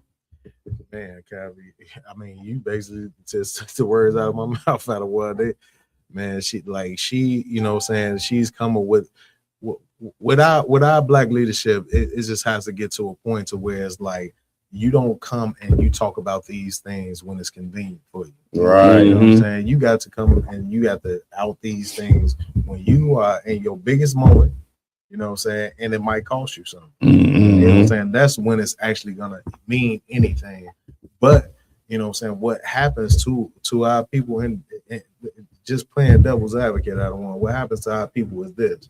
When somebody does come out, you know what I'm saying, they make a public example of them like they did Kanye West, Kyrie Irving, Nick Cannon, these different people. You do make a stance, you know what I'm saying, at a pivotal time in your career. These as examples, they show you like, you never do this, you never speak up against this establishment when you have the platform. Damn right. Boy.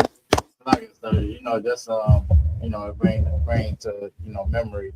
You know, we got the Feast of Pharrell coming up. Damn right. Big up to the priest of Rent. Damn right. That's since me that Mordecai being in her ear. Yeah. The same way Mordecai was in Esther's ear when she was married to that heathen and he was over, and you know they was destroying our people. So she could have got Obama to do something for his people. Damn right. People. That's it. You know, that's what the problem was. That's it. Right. You know what I'm saying? Like, listen, it was heavy for her to say that though.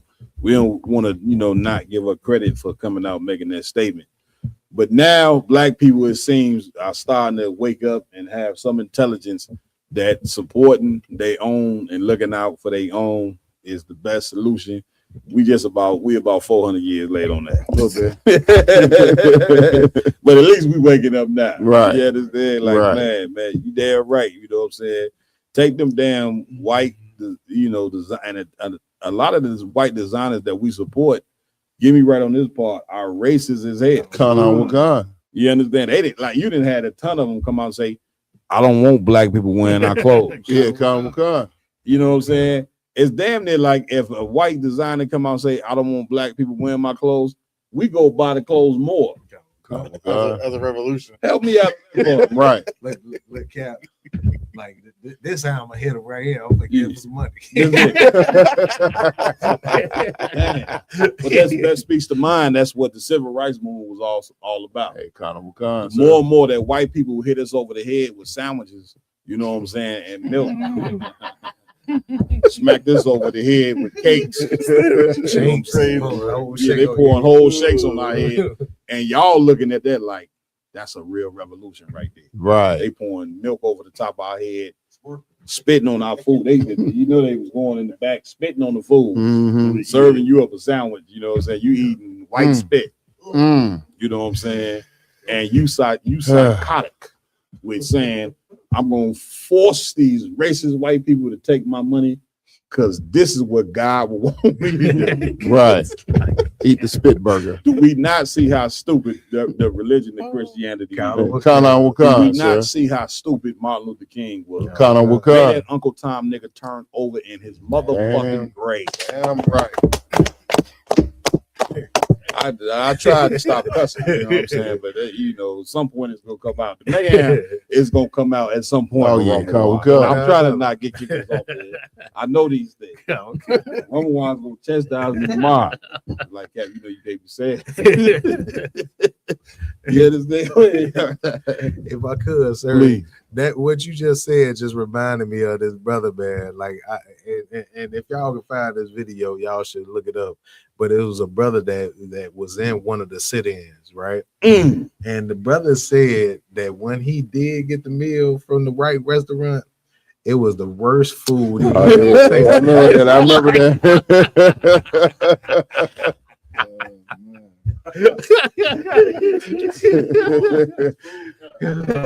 Man, how do white people at all? Why would you do this to yourself?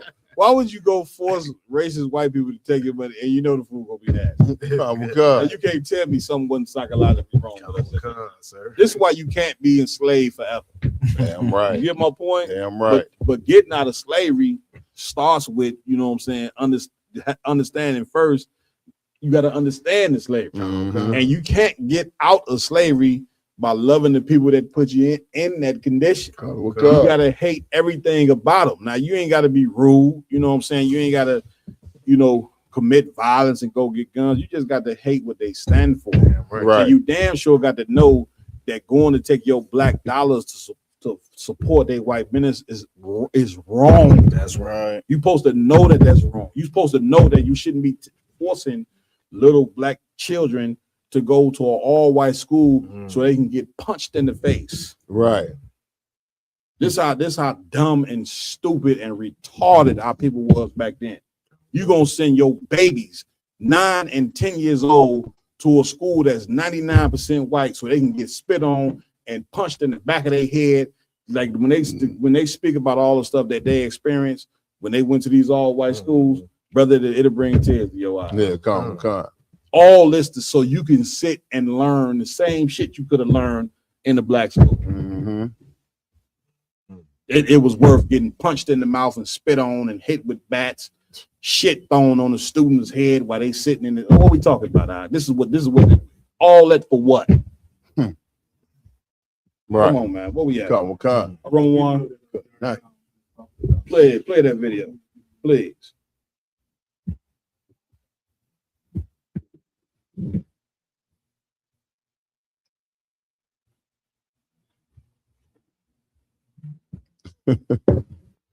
Good night. Somebody like I don't like this show. You gotta strap people. Uncle Tom, you gotta strap them down in the seat, make them listen to this. You know what I'm saying? Pin they. Go ahead, Roman. When I was finally served at that counter, I thought it was by far one of the lousiest meals I ever had. And I asked myself the question, is this what I put my life on the line for? Remember, it wasn't about the food anyhow. It's about being treated as a fellow human being.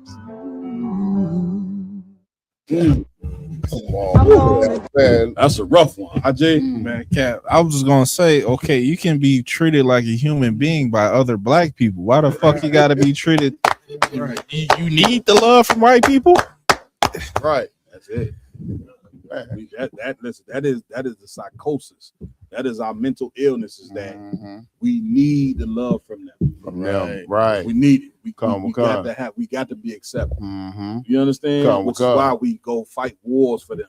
It's to get their love. It's to prove to the white man, I'm a man like you. You got to prove to a man who ain't a man that you a man. This man ain't proved not one time since he been on the planet Earth that he a man. Only thing he ever proved was he's a liar, a murderer, a thief. You understand? And everything else diabolical. You know what I'm saying? But you gonna go prove to him that you a man. You ain't gonna go make your petition to the Most High and show that you a man. You supposed to jump over the white man and say, I'm gonna go to the Lord and show the Lord that I'm a man. Right. Not the white man in the head. We ain't sitting in here trying to prove to the white man, you know what I'm saying, that we a damn man. I don't give a damn what he think about me. That's right. Damn right, sir. Come on, Cap. Cap. If I could, sir. I don't know how much longer I need. I don't know. Come on, you ain't there yet, Cap. I don't know, Warriors, man. Right. Go ahead, y'all, dude. Yeah, I don't want to, just like what you're saying, man. We used to hold up signs in that civil rights movement just to say, I am a man. I am a man. Crazy. You holding up a sign, I am a man, that don't care about you holding up that sign saying you a man. You trying to prove to the white man that you a man. To a devil. You to an animal. Holding up a sign saying I am a man is like going in the safari jungles of Africa and standing in front of lions and saying, hey man, I'm a man. Lion gonna say, well, I don't care about what the sign says. Right. But I'm gonna eat him and the sign. And I'm a man. That cardboard and that marker gonna be delicious. He gonna be delicious. I'm a man. Well, I was gonna say these transgenders putting their signs up saying they man too. What about it? Night. That's it. It's irrelevant. You understand? Hey, Cap, and what's heavy about the video and what you're saying, he said, it's the worst meal I ever had in my life. I had to remember it wasn't about the food. Now, like you said, Cap, he didn't got spit on, he didn't got food dumped on him, he didn't got slapped all up inside his head, called all types of names. He probably got to call some names that we didn't forgot about. That's it. You know what I'm saying? That's it. And all to eat a disgusting meal. That's it. That was presented to you like it's supposed to be so goddamn glorious. Damn right. And then he had to lie to him. He had to remember the lie they told him. It's not about the meal. It's not about being in the restaurant. That's it. It's about being treated like a human being. That's it. How are you gonna be treated like a human by a subhuman? Damn right. You know what I'm saying? That's like it. you said, we looking for talking about I'm a man. We wanted to be treated like a man from a beast. Right. Whose nature is to be a beast. Damn Matter right. of fact, a goddamn devil that the Bible speaks of. Damn right. A devil that doesn't care about you being a man. Damn doesn't right. care about your manhood. All the devil cares about is blood and bloodshed. Listen, to prove that the civil rights movement was wrong was the video that we just played, you know what I'm saying, with the devils taking the signs off the Philadelphia, you know what I'm saying, exhibit. That's the proof that your civil rights is garbage to them. Right. Like you went fought for civil rights, and now these devils is telling you, you know what I'm saying, that the Voting Rights Act don't mean nothing. You see what I'm saying? White people, according to Trump, white people was oppressed because of civil rights. Right. Because they had to accept you. Now white people can't get jobs. Right. You see what I'm saying? Once again, you're going to get your ass whooped by the Most High for disobeying the Most High. Right. It is a sin, you know what I'm saying, to think that joining your oppressor is the right thing when you go in that Bible. And the Lord, so now you got to get a good beating, you know what I'm saying, so that you can see that you wasn't brought to America to join America, you dumb, stupid, ignorant idiot. Right. Who the hell taught you that? You know, Right. what you thought you was gonna come here, be a slave, and the white man was gonna look at you and say, oh man, look what we did to these slaves. You know what I'm saying? We were so wrong. Right. You know what I'm saying? We raped their daughters, we burnt them, hung them, and all that. Now we feel sorry. They don't have that type of heart, idiot. Right. They don't have compassion. They just shot the damn, they just killed they killed the white woman. The white man will never have compassion. Do you not understand that? Damn Get right. that through your thick head. He don't have compassion for his own. He hate his woman. Right. The white man, listen to me good, is number one, you know what I'm saying, and spouse violence. That's right. It ain't a man on earth that beat the hell out of his woman more than him. That's right. Hey, You that's see a what I'm fact, saying? sir. So if he don't love his own woman, what in the hell you think, you know what I'm saying, he gonna love you? Right. Damn right, sir. Right. Damn right. That's unintelligent, man. That's right. Where we at? Let's get on to the next joint. Come on. Next one is there's an incident at a church that happened recently in Minnesota because they found out that one of the pastors out there is the head of ICE. Lord have mercy, Jesus Christ. I'm signing my retirement. I got to. There you go. These pastors are dipping their hands into everything. You can't get no more ridiculous. Right. He said he wanted that Day $50,000. works for ICE. Ian Russell has been working the story all day and has the very latest. The grounds of City's Church in St. Paul are quiet now. But on Sunday, anti-ICE demonstrators interrupted service. Captured on several social media pages, organizers say they were there to protest David Easterwood, a pastor at the church who leads the local ICE field office. They cannot pretend to be a house of God while harboring someone who is directing ICE agents to wreak havoc upon our community and who killed Renee Good. Easterwood spoke alongside Christy Nome on ICE activity in the Twin Cities this past October. My name is David Easterwood. I'm the acting field office director for enforcement and removal operations, ERO St. Paul. Reaction to what happened at City's Church was swift. The Department of Justice has launched an investigation. Republican State Representative Isaac Schultz also calling for a full investigation of what happened. It doesn't matter whether you're a Christian, whether you're a Muslim, whether you're a Jew. It does not matter. We need to protect people's rights to worship, and the Minnesota Constitution and state law needs to be enforced. Nikema Levy-Armstrong, a reverend who helped organize Sunday's demonstration, spoke this afternoon calling for Easterwood to resign as pastor. Someone help me understand how it's possible to hold both roles with integrity, with honor, because the gospel that I believe in, the foundation, says that we are to love our neighbor as we love ourselves. Yeah, can I help her out? Help her understand? If I could. I can't help. Man, all day I can help. Yeah, Kev, if I could help her understand how he can do both is because they don't believe in the same God. Right. Christianity to Easterland is white supremacy. That's Christianity. The Crusaders killing people in the name of God, a white Jesus. That's Christianity. So him deporting Hispanics and Jamaicans and Haitians back to their country, that's in the name of God. That's in the name of Christianity. It speaks to this, that your first pastors were slave masters. Right. So why would you think that's the foundation of Christianity? The slave master, the one that had you working for free, that was raping your mother, raping your daughter, raping your son. On Sunday morning, he was telling you go to the book of John. I can't make this shit up. Hey, He telling you go to the book of Matthew and go to the book of Genesis. The slave master gonna teach you about God. And black people, you refuse to face that. Right. And then at some point, he said, well, I don't think it's wise that me being a slave master, that I teach the black people the Bible. Let me go find, a black man with a chocolate face to teach them the same thing I'm going to teach them. Right. They will accept it more. And that's what you get from your Christian pastors.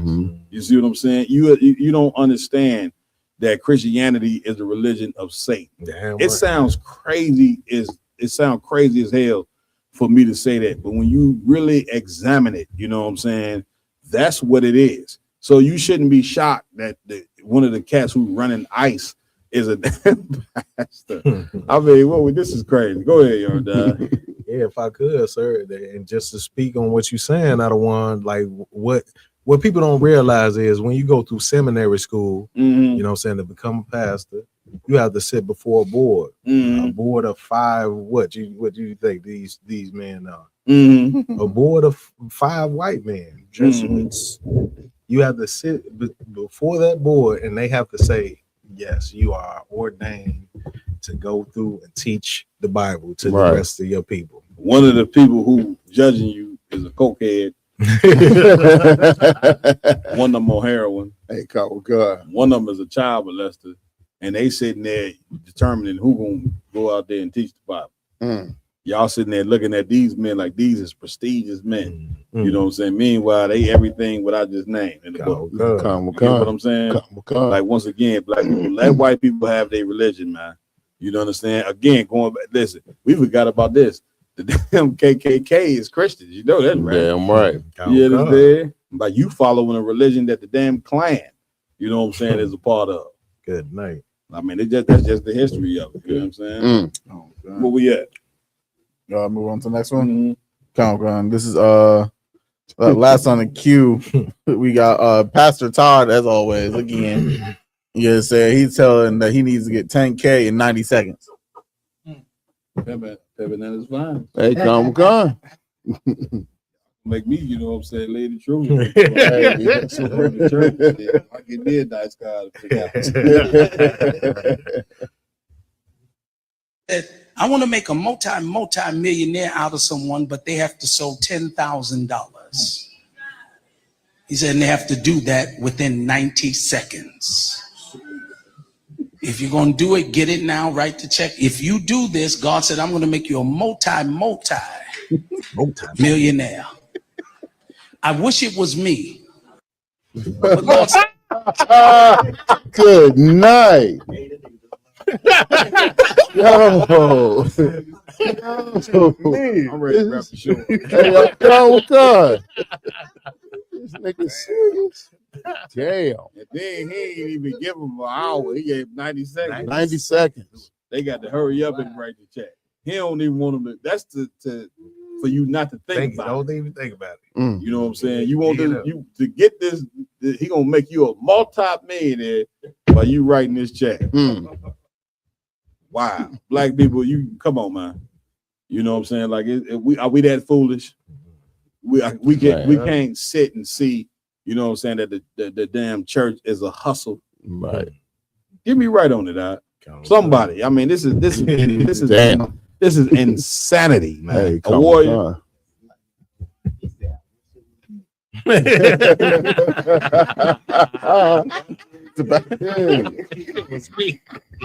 wouldn't give you nigga a penny. I wonder what the people who was in the church who heard that. What did they sit there? How they thinking? Hey, Carla, like again, you couldn't have no masculine men in churches because a masculine man would know that this is a hustle. Yeah, come on. Give me the scripture where it say they creep into the houses of silly women. You see what I'm saying? Like, give me that scripture right there. A masculine man would know, or not just a masculine man. It's some sisters out there too that know that the church is a straight up and down hustle. That's right. It ain't nothing about money. You know what I'm saying? That's it. That's all. It ain't about teaching you the word of God or nothing else. That's right. It's about bringing me your money to receive a blessing, and you still ain't gonna get the goddamn blessing. You see, that's all just talk. You understand? Like, this is insanity, man. The brother said you got 90 seconds to bring me this money to receive this blessing. Damn, that make you want to be a pastor right there, on the truth. If it's that easy to go ahead and hustle, RG. Okay, that's a witchcraft tactic. It's like it's putting your mind into where you don't think, you just gotta react. That's it. You got 90 seconds to come over this money, so you just that's it. Yeah, man. That's why he could have said, you know, at the end of the church sermon, just come on, but no, you know what I'm saying? He know that 90 seconds, it ain't giving you enough time to think about you writing that check. That's great. You got the scripture? Yeah, kind of sir. Read. It's the book of 2 Timothy, chapter 3, in verse 2, verse 6. Come on. For of this sort are they which creep into the houses and lead captive silly women. You heard what the Lord said, right? They creep. They creep, you know what I'm saying? That's a person who creep is a person that's sneaking. You understand? Read that part again. For of this sort, I'm going to start at verse 5, sir. Come on. Having a form of godliness. Having a what? Form of godliness. Right. The form of godliness, the suit, the tie, the fancy car. Read. But denying the power thereof. But they're doing what? Denying the power thereof. Right. They denying the faith. They don't believe in the Bible. You understand? They believe in feeding their belly. Read. From such turn away. For this sort are they which creep into houses and lead captives and lead what? And lead captive silly women. What? Silly women. Right. These women are silly as hell. You see what I'm saying? They ain't women that have intelligence. They silly. Meaning word silly meaning stupid. You understand? They go to women who are stupid as hell. Read. Laden with sin. Laden with what? Laden with sins. Laden with sins because they creep into that house and tell them, well, all you got to do, sister, is donate this, donate that, and it's going to cover your sin. You can't cover sins with money. Right. Like, don't stop trying to turn the Most High into merchandise. That ain't going to work. You know what I'm saying? The way that you cover sin is by changing, repenting from the sinful lifestyle that you live and becoming brand new and never doing. Christ told a woman who was caught in sin, sin no more. He ain't tell her keep sinning. Don't worry about it. You all good. Just pay your tithes. You see what I'm saying? But that's what they teaching you in the goddamn church every Sunday. And this is why, and it's why we so evil. You want to know why we so evil in our communities? This is why. Because you got cats like this right here that's running gang. You understand? This is pimping. This is pimping at its finest. Once again, pimps, you know what I'm saying? They found a legitimate hustle. Right. They got tired of getting locked up, you know what I'm saying, from doing something illegal. They said, but why would we have to do something illegal when we could just go in there and, you know what I'm saying, mislead black people and soup them up, tell them a bunch of lies, and they're going to come pay us money, and we're going to be richer than up damn pimp is. A lot of these damn preachers, man, they so good at misleading the people. Brother, they got private jets. Do you know how much it costs? Every rapper ain't got a. This basketball players make they ain't got a private jet, but your preacher got a private jet. What you ever done? I could out of one, man. What's so horrible about what these cats is doing is they perverting the Bible. You know what I'm saying? So now, you know what I'm saying, when you have the ISUPK out there teaching the truth of the Bible to the people, they looking at it like this is a different kind of hustle. That's it. You know what I'm saying? Because they have been so, you know what I'm saying, like beat down by brothers like this, you know what I'm saying, sitting up in that Christian church and turning the word of God into a hustle. That's it. That's it. You understand any more on that, my yard? If it ain't no more, don't worry about it. Led away with diverse lust. With diverse what? With diverse lust. That's it. You know what I'm saying? You in there, they in there to teach you to serve your lust. You see what I'm saying? That what they tell you about a house. Just pull up to the house and claim it. Right. Ain't any claim. That's it. It's this somebody else's house. You pull up, I'm claiming this here. I mean, what we talking about, man? This is a very dumb, stupid, and silly religion, you know what I'm saying, that we need to leave, you know what I'm saying, expeditiously, you know what I'm saying, out of the church. And listen, our problems are gonna be fixed, you know what I'm saying, when we turn away from this religion. That's right. I'm right. Where we at with it? That was the last one. That was the last one. Man, with that, man, it's been one hell of a show. You know what I'm saying? We just made it through again, another round table of truth. Give yourselves a hand for rocking it out with us. Again, man, big shout out to Officer Captain the Partizan down there in Southern Ohio. We had an amazing time. Give me right on it, dog. We had an amazing time down there in Cincinnati. So big shout out to him and his whole team. The hospitality that them brothers showed, the brotherhood was off the chain. You know, Lamar, I'm going to Lamar for announcement. Let's go. Come on. So as always, make sure to like, follow, share, subscribe to Roundtable of Truth, Real Nigga University social media pages out there. That's right. The Roundtable of Truth will be in Minnesota next Saturday. You understand? With Officer 5,000 Quadash Young and his heavy hitting crew out there. Right. And then right up, and Captain Zaryak is going to be in the building. You know, special guest as always. You know, he's a frequent on the Roundtable of Truth. Then after that, we will be out in Indianapolis February 14th with Captain of 10,000 Kaposh. You understand? And again, Captain Zaryak will be in the building. You understand? He's gonna might as well give him a chair like a warrior got a chair. Just if I could, man, big shout out to Captain Zaryak. He has decided to do like a whole Midwest tour. You know what I mean? So basically every major city in the Midwest, Captain Zaryak gonna be coming to. So big shout out to Cap for that. You know what I'm saying? Cap on fire right now. You know what I'm saying? Cross the Line Radio, Car Chronicles. He battling, you know what I'm saying? Every Christian that believe that Christ and God is the same. You know, that seems to be a very hot topic. You know what I'm saying? He just did the thing with the brother out there in New York, Queens Flip. You know what I'm saying? So Yaka's on fire. So he'll be touring the Midwest, like Officer Lamont was saying. We're gonna be in Minnesota next week. Before we even do the podcast on Saturday, that Thursday, Captain Tazariak is going to be teaching the class down there in Minnesota. So if you in the state of Minnesota, you know what I'm saying, Minneapolis, what's the other city? St. Paul. St. Paul, or just even outside of them cities, man, come to that class. Come ask your questions. You know what I'm saying? Then Saturday, we're going to be doing the podcast where we address substance abuse. You know what I'm saying? We ain't just having a podcast. That podcast right there is going to be dedicated to substance abuse, which is a big problem in the Black Hispanic community. Right. We're going to be dealing with that, and we're going to offer the solution to substance abuse. There's one thing to talk about these problems. It's another thing to offer the solutions. You know what I'm saying? Because we are in love with our people. We're the foremost lovers of Black Hispanics and Native American Indians, or whatever the case may be. So therefore, we're concerned about actually fixing you.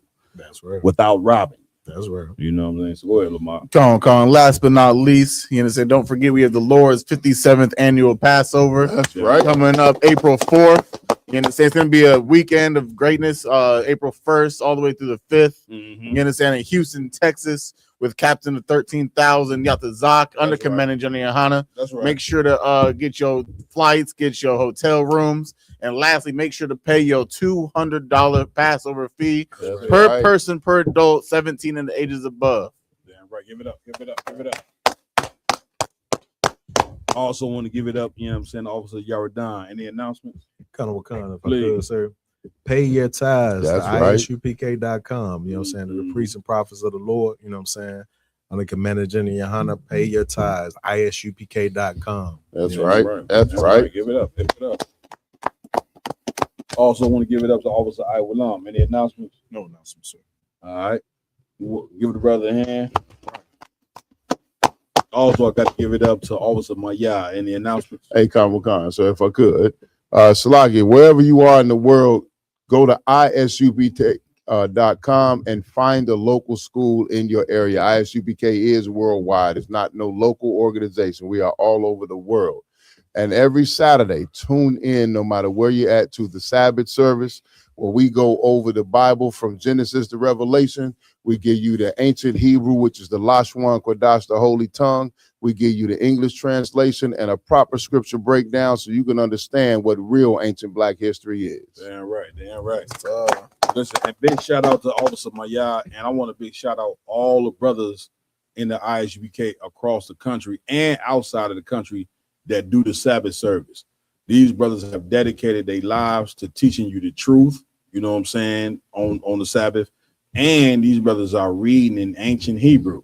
You know what I'm saying? You never thought that you see Black and Hispanic men read in ancient Hebrew. Right. These brothers are reading in our ancient language. Right. You know what I'm saying? You don't understand what the type of work it takes, you know what I'm saying, to go and learn the language and then do a Sabbath service to teach it and to actually teach you the truth. They teaching you the total opposite of what your preacher is teaching you on Sunday. Your preacher got you going and worshiping. Sunday is not the day that you're supposed to be worshiping Lord in the first place. That's number one. Right. Saturday is the proper day. See what I'm saying? Stop gravitating towards lies. Man, we running out of time for that. We had a very critical time to where the Lord is bringing an end to this empire. And it's a way, you know what I'm saying, to be saved out of this empire. The way to be saved is by turning to the truth. That's right. The Lord ain't with America. He's just not. He ain't not. Trust your brother when I tell you this. The Lord ain't with your church. He ain't with your preacher. You're going to find that out very soon if you have not found it out already. You know what I'm saying? But here's the thing. You don't want to find that out before it's too late. Remember, Christ said he coming like a thief in the night. Christ is going to catch you when you are not prepared. Remember, being prepared is meaning you didn't already switched over into the truth where you keeping the laws. If you're not keeping these laws, statutes, and commandments, when Christ return, according to that Bible, you're going to be put to death. That's right. And life is too precious. Who in the hell, you know what I'm saying, that's living that wants to die? You know what I'm saying? I don't know. Animals, they love to live. You should want to live too. And so we this is a warning. This is what prophets of the Lord. I'm a certified prophet under Commander General Yohana. Man, and I'm telling you as a certified prophet, you know what I'm saying, that you are running out of time. That's right. You understand? The Lord is slow walking you, you know what I'm saying, into judgment. He's about to get ready to judge the whole earth. So yes, get into the Sabbath service class with this brother and all the other brothers. Tomorrow morning, it's going to be on and popping. Come to the Sabbath service class. We got a Lashawan for Dodge class where the brothers teach you the ancient Hebrew. Before that, Monday through Thursday, the brothers, you able to come to class and ask whatever question you want about the scriptures, and you're gonna get the answer. You able to come to class and learn about whatever question you got about life, you can get the answer. We got counseling service for marriages, counseling service for whatever mental problems you may be going through. The ISUBK is the home of the truth. You understand? Right. We can't be rivaled at all. Right. This thing that Commander Jenny Hunter then held on to, it can't be rivaled. That's right. Ain't nobody fucking with us on no level. I'm praying that you understand that we are the house of the house of the prophets, man. I pray that you get it. I hope that this message that I'm telling you now, I hope that it reaches you well. Yes, sir. You know what I'm saying? Yeah, so right. that give my yard a hand. I also want to give it up to Officer Warrior and Bigo. That's right. You know what I'm saying? Anything, Warrior?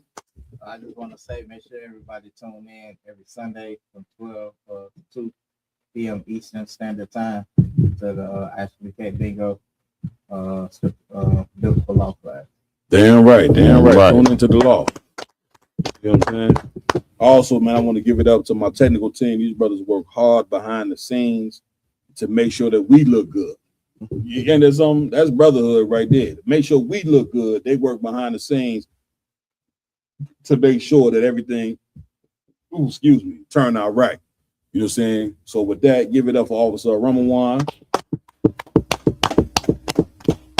Officer Raj Garaj. That's right. You're looking for a brother, you know what I'm saying, that tell fire to your tail. We got Officer Parash Garab in the Chicago school. He gonna tell absolute fire to that tail. Make you come in class with a dress on and a head wrap and learn. Get me right on it. Hey, Carl, Officer Parash Garab, ladies and gentlemen. Also, we got Trooper. Say your name one more time, Trooper. Trooper Shop, y'all in the building. Give him a hand.